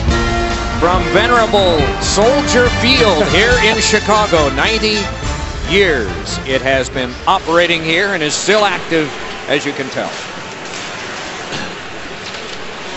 Well, then on the left, there's team president and CEO John McDonough. And the man on the right is Jay Blunk, the head of business operations for the Blackhawks. And anything having to do with hockey in the National Hockey League and the biggest stage and biggest event, John McDonough wants that in the city of Chicago. And he was thinking about this opportunity after 2009 where he worked for 25 years with the Chicago Cubs, the Winter Classic at Wrigley Field. He wanted another outdoor game, and he went out and got it.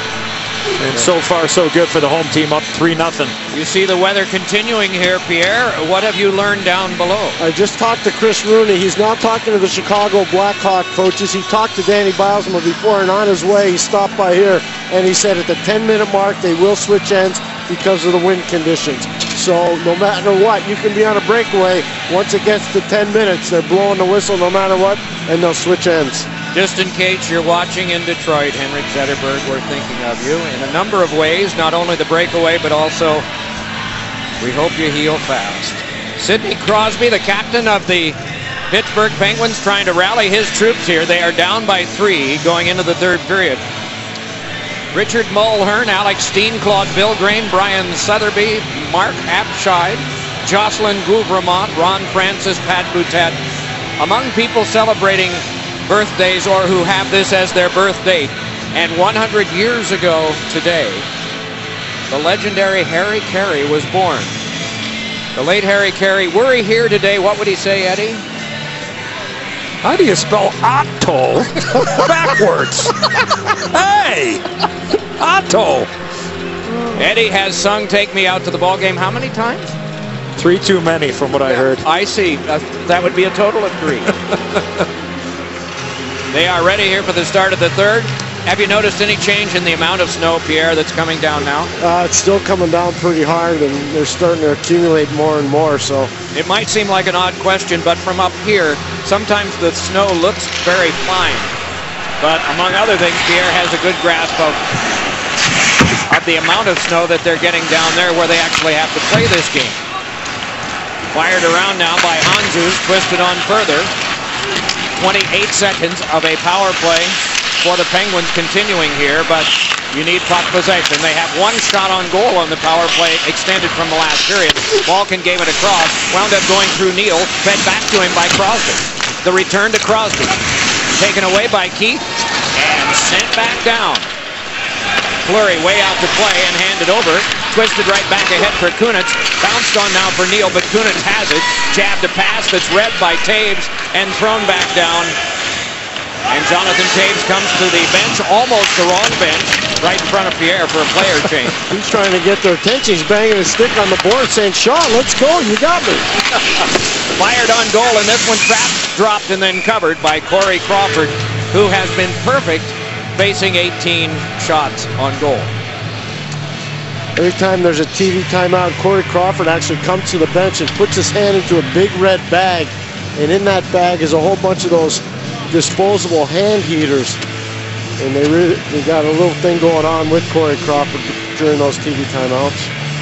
Make sure you keep the feeling in those fingers too, because as we mentioned a little bit earlier, the benches are heated for the players. They get an opportunity to come on and off the ice after a 35, 45 second shift, but the goaltenders, they're on an island by themselves until they get those mandatory ice maintenance, taking the snow off the ice, or those TV timeouts. That's when they can come to the bench and get a little bit of reprieve.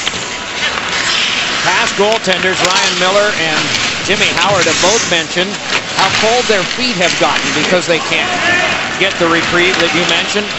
They can warm their hands, but the skates are on there. There's no time to take those off and get any kind of warmth at the bench at all. Back ahead, this comes at center for the blast back in. Not a bad idea to put it on net, except that Sutter was still in the zone. 100 seconds gone, third period of play. On goals by Sharp, Taves, and Versteeg, the Chicago Blackhawks have the lead in the game 3-0. They are co-leaders of the Central Division with the St. Louis Blues, both teams with 84 points. St. Louis with 3 games in hand after tonight, but the Blackhawks with a point or 2 out of this game will have first place back. They've had it most of the year. The Blues making a little noise here in the last 24 hours, just a little. Here's a chance forced to the net by Saad, and a sprawling play made there by Scuderi. Turned along by Bickle, and collared and started back up again and floated back in. That noise that he was talking about out of St. Louis, Ryan Miller and Steve Ott going to be joining the St. Louis Blues, coming over from the Buffalo Sabres. Pretty impressive, and it would undoubtedly perk up a lot of ears in the Central Division of team, one of whom that we're watching right now. This is taken on by Jokinen, tries to feed to the front, then it comes to the back. Walked on over, Mata shot, blocked in front. Jabbed around now for Duncan Keith. The trade deadline is on Wednesday at 3 p.m. Eastern Time. Carried on now by Malkin. Across for a hurried shot by Jokinen that's blocked. Brought back up by the Hawks and dropped gently back in again. Good block there from Ben Smith. Looked like the Penguins had something going, but Smith was in a perfect spot defensively. Very reliable player, Ben Smith. Kruger trying for that one, forced on by Malkin. Right back again for the turning pass for Ben Smith once more. Smith got it on to Bolig. Bolig holding to the outside and drops it back on. Kruger around near Smith again. Smith, the Boston College product, sees this one blast back out again by Matt Niskanen. Minnesota Duluth. Taken on by Hjalmarsson, and Hjalmarsson just waits now. I know what you've been saying in terms of just driving ahead and all of that, but if you're the Penguins in a 3-0 game with all of these conditions, here's a turnover and a shot by Sharp that got the glass. When do you start to empty the boat and take chances? Yeah, I don't know if you're there just yet, but you're getting pretty close. Thrown by Taves, and it rattled off the iron, and another try was blocked. But the Penguins have to try to do, and usually they are very good at this, is where you get more two-on-oneing down low, just like on that play there. Gibbons to Crosby, now they're creating a chance.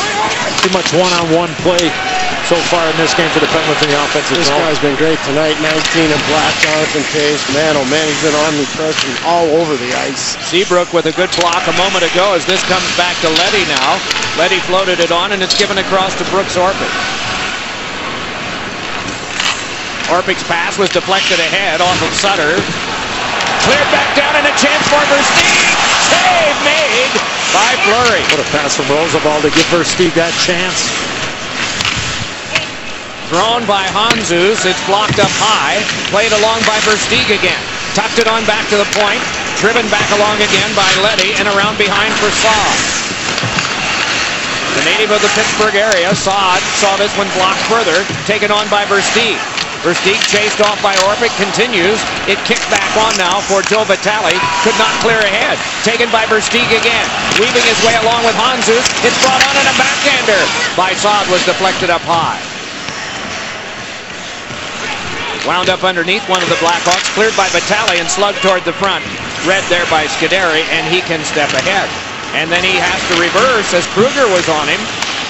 And then it's given up for Smith, a shot. Oh, and that one was turned aside. Wow. Controlled along then, and around for Ben Smith again. Curled away from Kruger, caught up to it, spun, reversed, tried to play further. No luck, but Smith is there. And then that squibbed in front and is helped aside. And eventually touched out of harm's way, but turned right back over to the Blackhawks. When you are chasing, it says here, Mr. Olczyk, you are not getting back in the game. And that's what's happening. The Penguins have had trouble getting out of their own end. They do break out as far as center this time as Neal moved it ahead. That one ricocheted off the linesman. Is played back to the Duncan Keith corner, hunted down by Malkin. Tucked on through the Shaw. Lefto, and a quick shot, and then a whack again by Neal, and another try. They score!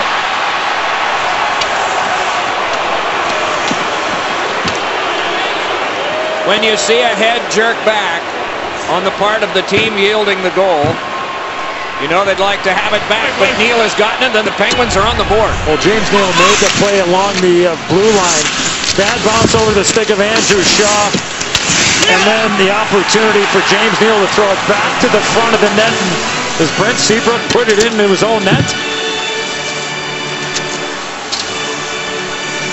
Yes, he does.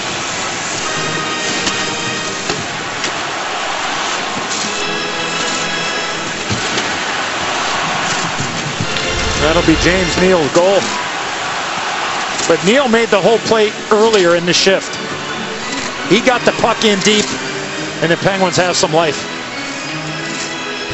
So the 0 is gone. A straight number is up. It is 3-1 Chicago. 3-1 here, third period of play. James Neal credited with the goal. An own goal, as they say. And a pretty good hit on Saad by Dupre. This one pushed back in. So a break for the Penguins. Is there pushback to make the next goal theirs and really tighten the grip and tighten up some of the hearts here? Inside the glass, here's Pierre. Well, Doc, you were wondering about broken skate blades. This skate actually belongs to Brooks Orpik, a defenseman for the Pittsburgh Penguins. There's a broken blade, and you can see how hard they have to fix it. Well, this one won't be used again today. He's going to be wearing another one. That was really wise of the Penguins. They drove all of their equipment over here, except for the bags and the skates because they had to be used Thursday. They drove them over, got in 3 whiteout blizzards on the way back, and then played the game Thursday and then brought the rest of the equipment by air. They are all the people that make things happen that you don't often give credit to. But the equipment manager, Dana Hines, and his staff did that. The lifeline of a hockey player. Boy, the trainers. If you have a good one, Eddie, they're really valuable. Boy. Troy Parchment was telling us, for the Blackhawks' perspective, on all of the things they were doing to try and keep the players warm in the cold weather today. And it's unheralded work, but the players count on it heavily. Take care of those guys. You're set at all levels. USHL, college hockey, the National Hockey League, the American League. You take care of those guys, you're going to be okay. Quick change. Malkin on with Crosby and Kunitz. Give him back. 13 minutes to go, third period. This one deflected back down, no icing. So Mata goes back to get it. He and Niskanen there. Full strength action, third period. Next to last game of the Stadium Series, one coming up in British Columbia tomorrow, and an offside is called. The FedEx Cup continues its Florida swing as Tiger Woods and golf's best take on 3 of the toughest finishing holes on the tour, the Bear Trap. The Honda Classic continues tomorrow at 11 a.m. Eastern on Golf Channel, 3 p.m. Eastern on NBC. Also available streaming 24/7 with Golf Live Extra. Don't miss a shot. Download the app today. The leader is Rory McIlroy. And Tiger trails by 7 strokes going into the final round. This is a steal brought on, and a shot is turned aside by Crawford. That was Robert Bortuzzo, the defenseman. And he moves in here. Giveaway by Roosevelt to create that chance. I think Bortuzzo's had a real strong game here tonight. Laid back across now for the drag on by Kane. Patrick Kane just twisted on along further. Ladled back in deep, going for it for Steve, canceled out by Bortuzzo. Extra shift for this guy. Played ahead now, brought on by Engelland, and his shot deflected by Crawford up off the glass. Angled on out now for the carry-on by Versteeg, pushed it weakly back in, comes to the bench for a change. Long turning toss is directed back the other way, and the Penguins will get a change in as well. Lifted along by Hjalmarsson. Fired for and eventually settled down at the center ice area, the area between the 2 blue lines, by Jokinen, who passed it on back. 8:20 gone in the third period. Penguins have won 5 times when they have trailed after a couple. They are up against one of the better teams in the league. A team that in a shortened 48-game season did not lose a regulation game in the first half a year ago. This one trickled on out to center, grabbed again. 6 weeks left in the season. And what a rocky road it's going to be, and how much fun it's going to be to watch as these teams compete. These are not the ones battling for survival, but for supremacy in an elite group here today. The Blackhawks co-leaders in their division, the Penguins leaders in their division and in their conference. The Anaheim Ducks have the best record of all, and this one is grabbed and paddled back into play by Crawford. Remember, there's going to be a mandatory stoppage of this period right at the halfway point at the 10-minute mark. Offside. And there will be undoubtedly the men with the shovels who will sleep well tonight, we would think. Very busy guys. We haven't heard an announced attendance, but this place seats 61,500 and has played host to so many events. A hockey event a year ago, a doubleheader in college hockey. Notre Dame 2-1 over Miami, Wisconsin 3-2 over Minnesota. We hope we didn't offend anybody on the losing team by bringing it up a year later. This one battled for around behind. Oh, and a quick try by Kane. And Sharp was raising his stick thinking that Kane had gotten it past Fleury, but not this time.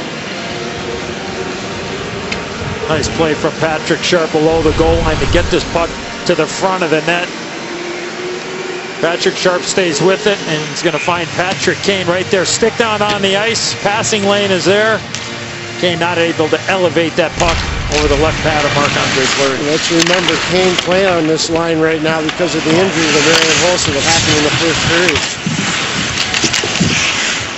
Fired for there. Orpik defensively sees it go to Keith for a shot, and that one blocked. Shaken up on the play and limping over toward the bench area was Bortuzzo. He has been a warrior. 2 seconds and 1, and we have halfway through this third period. Neal with the only goal, unassisted. An own goal off one of the Blackhawks. 3-1 Chicago. Time now for our fast recovery presented by Advil. Well, Patrick Kane, second period, left post, right post. No, not off the crossbar. 3 for $1, but how about that pass to Chris Versteeg for his 100th career goal in the National Hockey League, but just a beautiful pass from the Buffalo, New York native, Patrick Kane. His father, Patrick, was here yesterday watching the practice, here watching the game, and he said, by the way, I really appreciate your mentioning the car dealership that I have in Buffalo, except I haven't had it since 2005. Oh, there's an old note that is going to get crossed off. He said I could have used the help back then. Are you hearing a lot of chatter between the benches as you were earlier, Pierre, or has it calmed down and focused more on trying to get the next goal? Just focus right now. Both benches are communicating with their own teammates, not with the other bench. But there was a neat meeting at center ice just now between Matti Niskanen of the Pittsburgh Penguins. I'll let you take the play here, Doc, and then I'll tell you the rest of the story. Okay, here's Crawford dealing it off, and there is help there, but it's cleared out of play. Will there be a penalty here? I thought Crawford touched that puck in the no-touch zone first. He did, and that's then the puck, and now the puck gets airmailed out of the Blackhawk defensive zone, so they are going to be shorthanded. But I thought Crawford touched this in the restricted area. And James Neal made a point of it. Yes, he did. Look at James Neal. He's pointing it out. Anyways, to finish the story, there was a great meeting during the last cleaning on the ice between Nick Leddy of the Chicago Blackhawks and Matti Niskanen of the Pittsburgh Penguins, 2 Minnesota guys. I don't think they were talking about ice fishing, though. No, they weren't. They could here, but the focus is now on this next goal because it can be very large. It is a Penguins power play. They're 0 for 6. 6 of their 23 shots have come on the advantage. Here's a drive by Neal, and that one blocked away and out of play off of Crawford.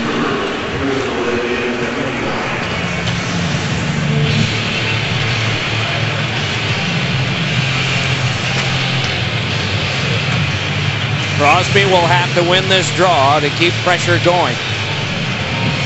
Only 8 seconds gone on the power play as he does win it and scoop it on back for Malkin. They fan it out. Malkin has Neal to his right, goes the other way, and a drive is fought off by Crawford, and then it careened off the glass. Still jabbed for there, led on to the back, Malkin across again. One-time shot, and Crawford answered that one again to the high glass. This time it's not cleared again. Brought along by Malkin. Fed on back now, Niskanen across. Neal a shot and a save by Crawford. Well, outstanding puck movement by the Penguins. It all started because of the face-off win from Sidney Crosby. Matt Niskanen had a couple of big opportunities, and there you see the last one. A shot from James Neal and Corey Crawford, the key. A save and no rebound. Yeah, look who's waiting for the rebound, Chris Kunitz.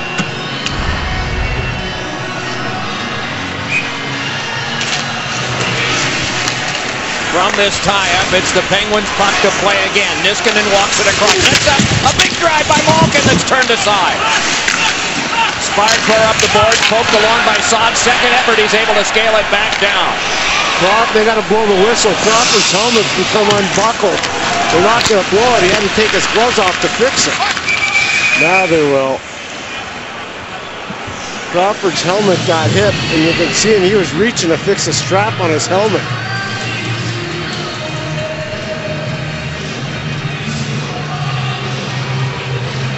Can he mend it himself, or will he need Troy Parchman or one of the guys to help him? Well, I guess he's going to get help from Johnny Oduya.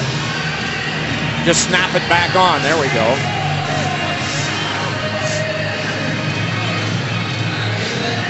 Very special ice helmet for the game here at Soldier Field. 3 shots on goal for the Penguins on this power play that is not even half over yet. They can cut the lead in half if they score one here. Hanzus and Smith, the forwards for the Blackhawks. Seabrook and Oduya in back. It comes to Oduya, and he'll make them chase it. But it is cut off very quickly, worked on back across, and then that one blocked back. And so again, the Penguins retreat to play. Long toss ahead, escapes back down, and an icing while on the power play. 62,921. The attendance here at Soldier Field today. For football, they list the capacity as 61,500. At one time in the history of this illustrious place, when it was opened in 1924, shortly after there was a football game that attracted 123,000 people here. Rattled around behind and taken on by Niskanen. Niskanen drags it further, 35 to go power play. Let it back on now for Kunitz. Kunitz rifled it back. Crosby there, dealt it back across. Malkin takes it on the bounce. Tried to lead along for Neal. It bounced free and was played by a high stick.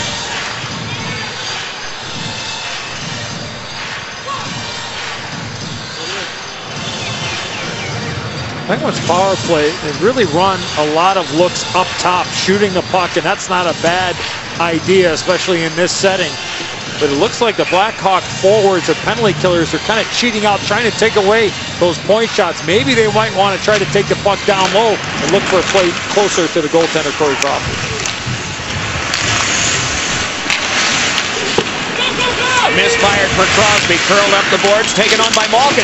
Fed one to the side, it bounced across, wheeled by Neal, taken on by Crosby. Led back for Neal again, tries to get some space from Smith. His pass is cut by Smith, intended for Kunitz, and cleared back down. 2 seconds and 1. 3 shots on goal for the Penguins on that power play, 7.5 left in regulation. Niskanen marches ahead as it's stolen away. Taves able to connect back over. And a shot flew off the glass from Patrick Sharp. Kane dropped it along. Read there by Sutter. Bounced ahead for Jokinen. Starts it back the other way with a rink-wide pass that has to be settled down by Malkin. Pittsburgh's defense starting to jump now. Motto is really trying to get into the play there. So this is chance-taking time now. Along with this, putting on the brakes. Sutter able to play it toward the back. The Penguins in the midst of a change. Trouble came there for Gibbons, and then it is peeled off and then hoisted along, shrugged down and played safely on back for Penguin control. Dupre connected ahead, Jokinen led it across, that one directed on across, and it's Seabrook taking defensively, then offensively for the Blackhawks and back in.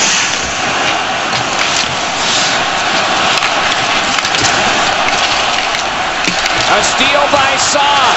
Saad toe drags, then got it on for Bickle, taken right away, then gotten back again by Leddy. Quick changes of possession here. Peeling off and wiping out was Dupre, tried to yank it back in. Forehands and very adroitly able to get that one back in after an awful lot of frustration, but this is carried right back on now by Saad. Gave it across to Bickle. No, a rebound.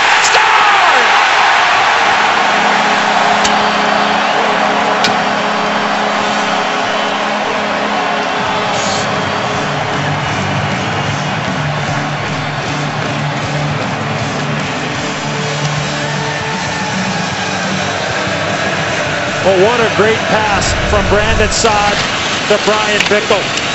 The Blackhawks have this puck. Roosevelt throws his puck around. Dupre goes for it. He misses it, and then a backhand pass.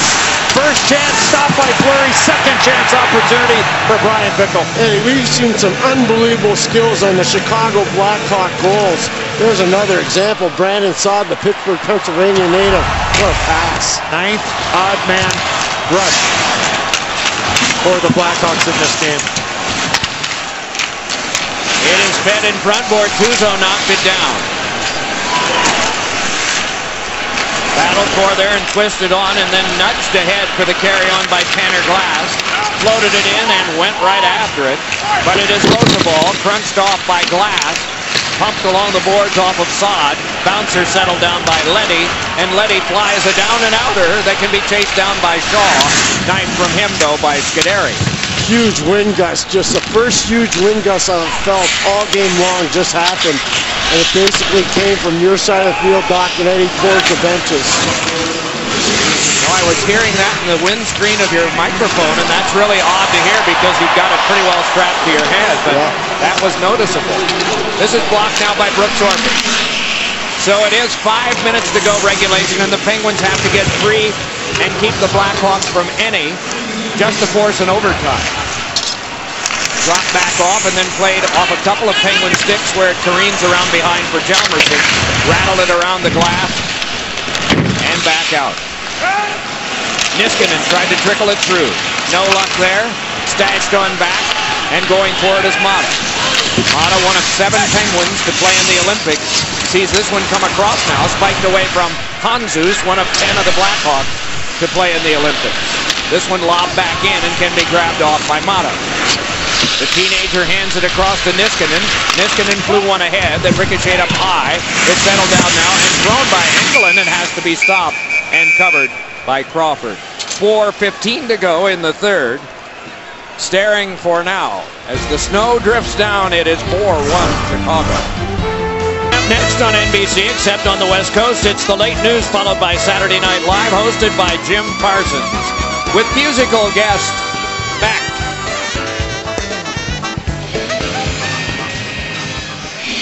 It has not stopped since 5 o'clock Central Time.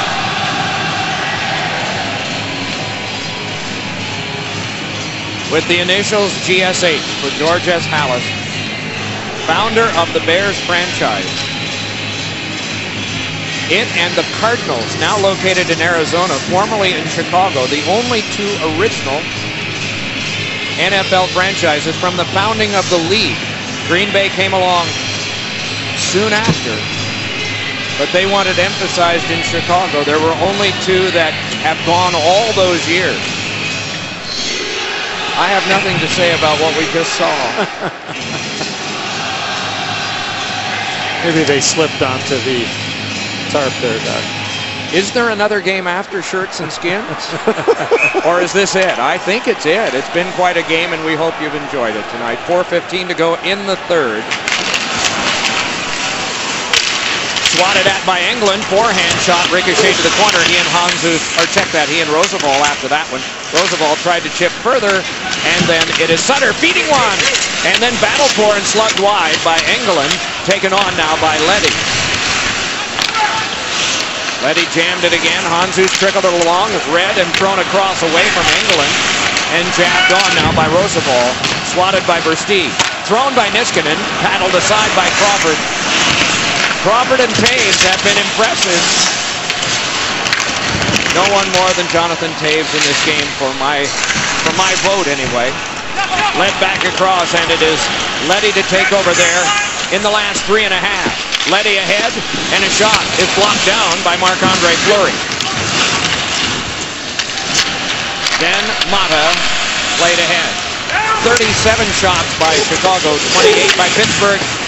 Oh, and what a grab off Crosby on one that was headed high, but looked artistic anyway on the part of Crawford. Nice play from James Neal to get the puck to Crosby. Good thing those hands are warm for Corey Crawford. That thing was launched by Sidney Crosby.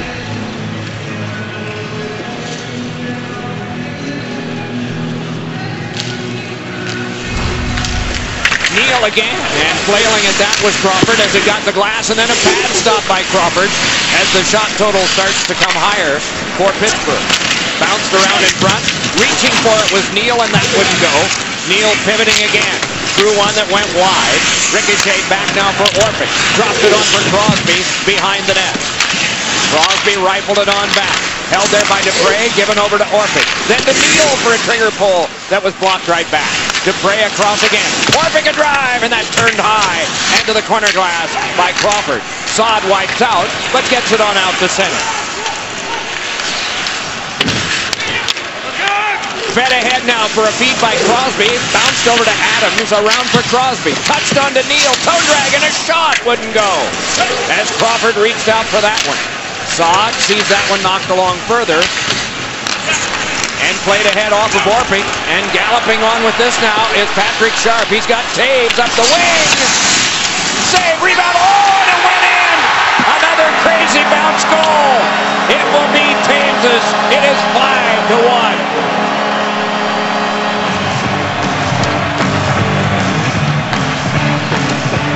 Oh, beautiful pass from Patrick Sharp. Second time in this game that Patrick Sharp was looking to pass the whole way through. He's known as a shooter. He had the first goal of this game a long time ago, and a fortunate bounce for Jonathan Toews after this rebound off of Marc-Andre Fleury. What a night for the Hawks, what a night for their captain, and he really slick hockey on all their goals, especially that pass from Patrick Sharp.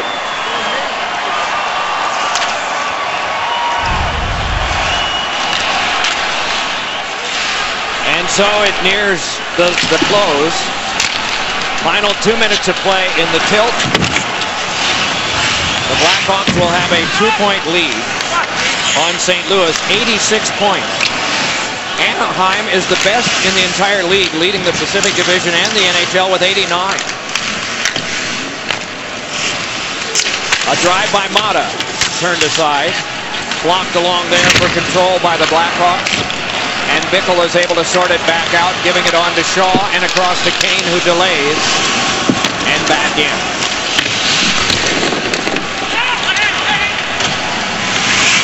Johnny Oduya saw that taken by Malkin. Dashed across and then is lifted on. Settled down by Shaw. Sent on for Brandon Bollig up the wing, but this is cut off and steered on back now by Jokinen. Couldn't be dragged in by Malkin. 1 minute.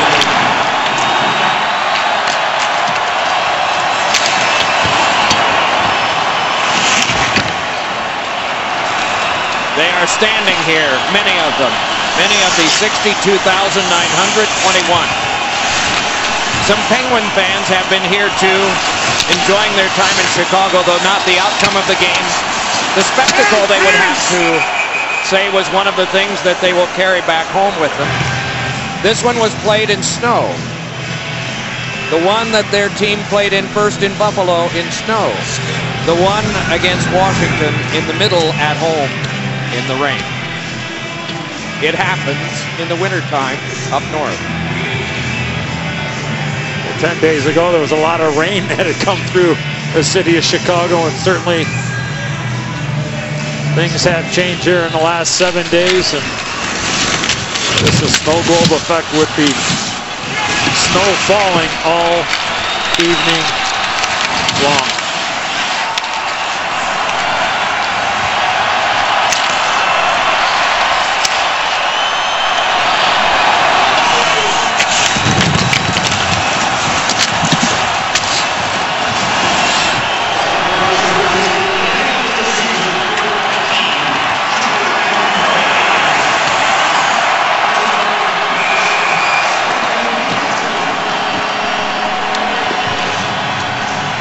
We wanted you to just hear some of the crowd and the reaction there in the last seconds of this one. The snow started falling 2 hours before game time, continues now. We hope the 62,000 all get home safely. Final score of the game. The Chicago Blackhawks 5. The Pittsburgh Penguins 1. Tomorrow, full day of hockey on NBC and NBCSN. Hockey Day in America. Flyers Caps on NBC. Coming up next, except on the West Coast, it's the late news followed by Saturday Night Live, hosted by Jim Parsons with music guest Beck. So long from Soldier Field.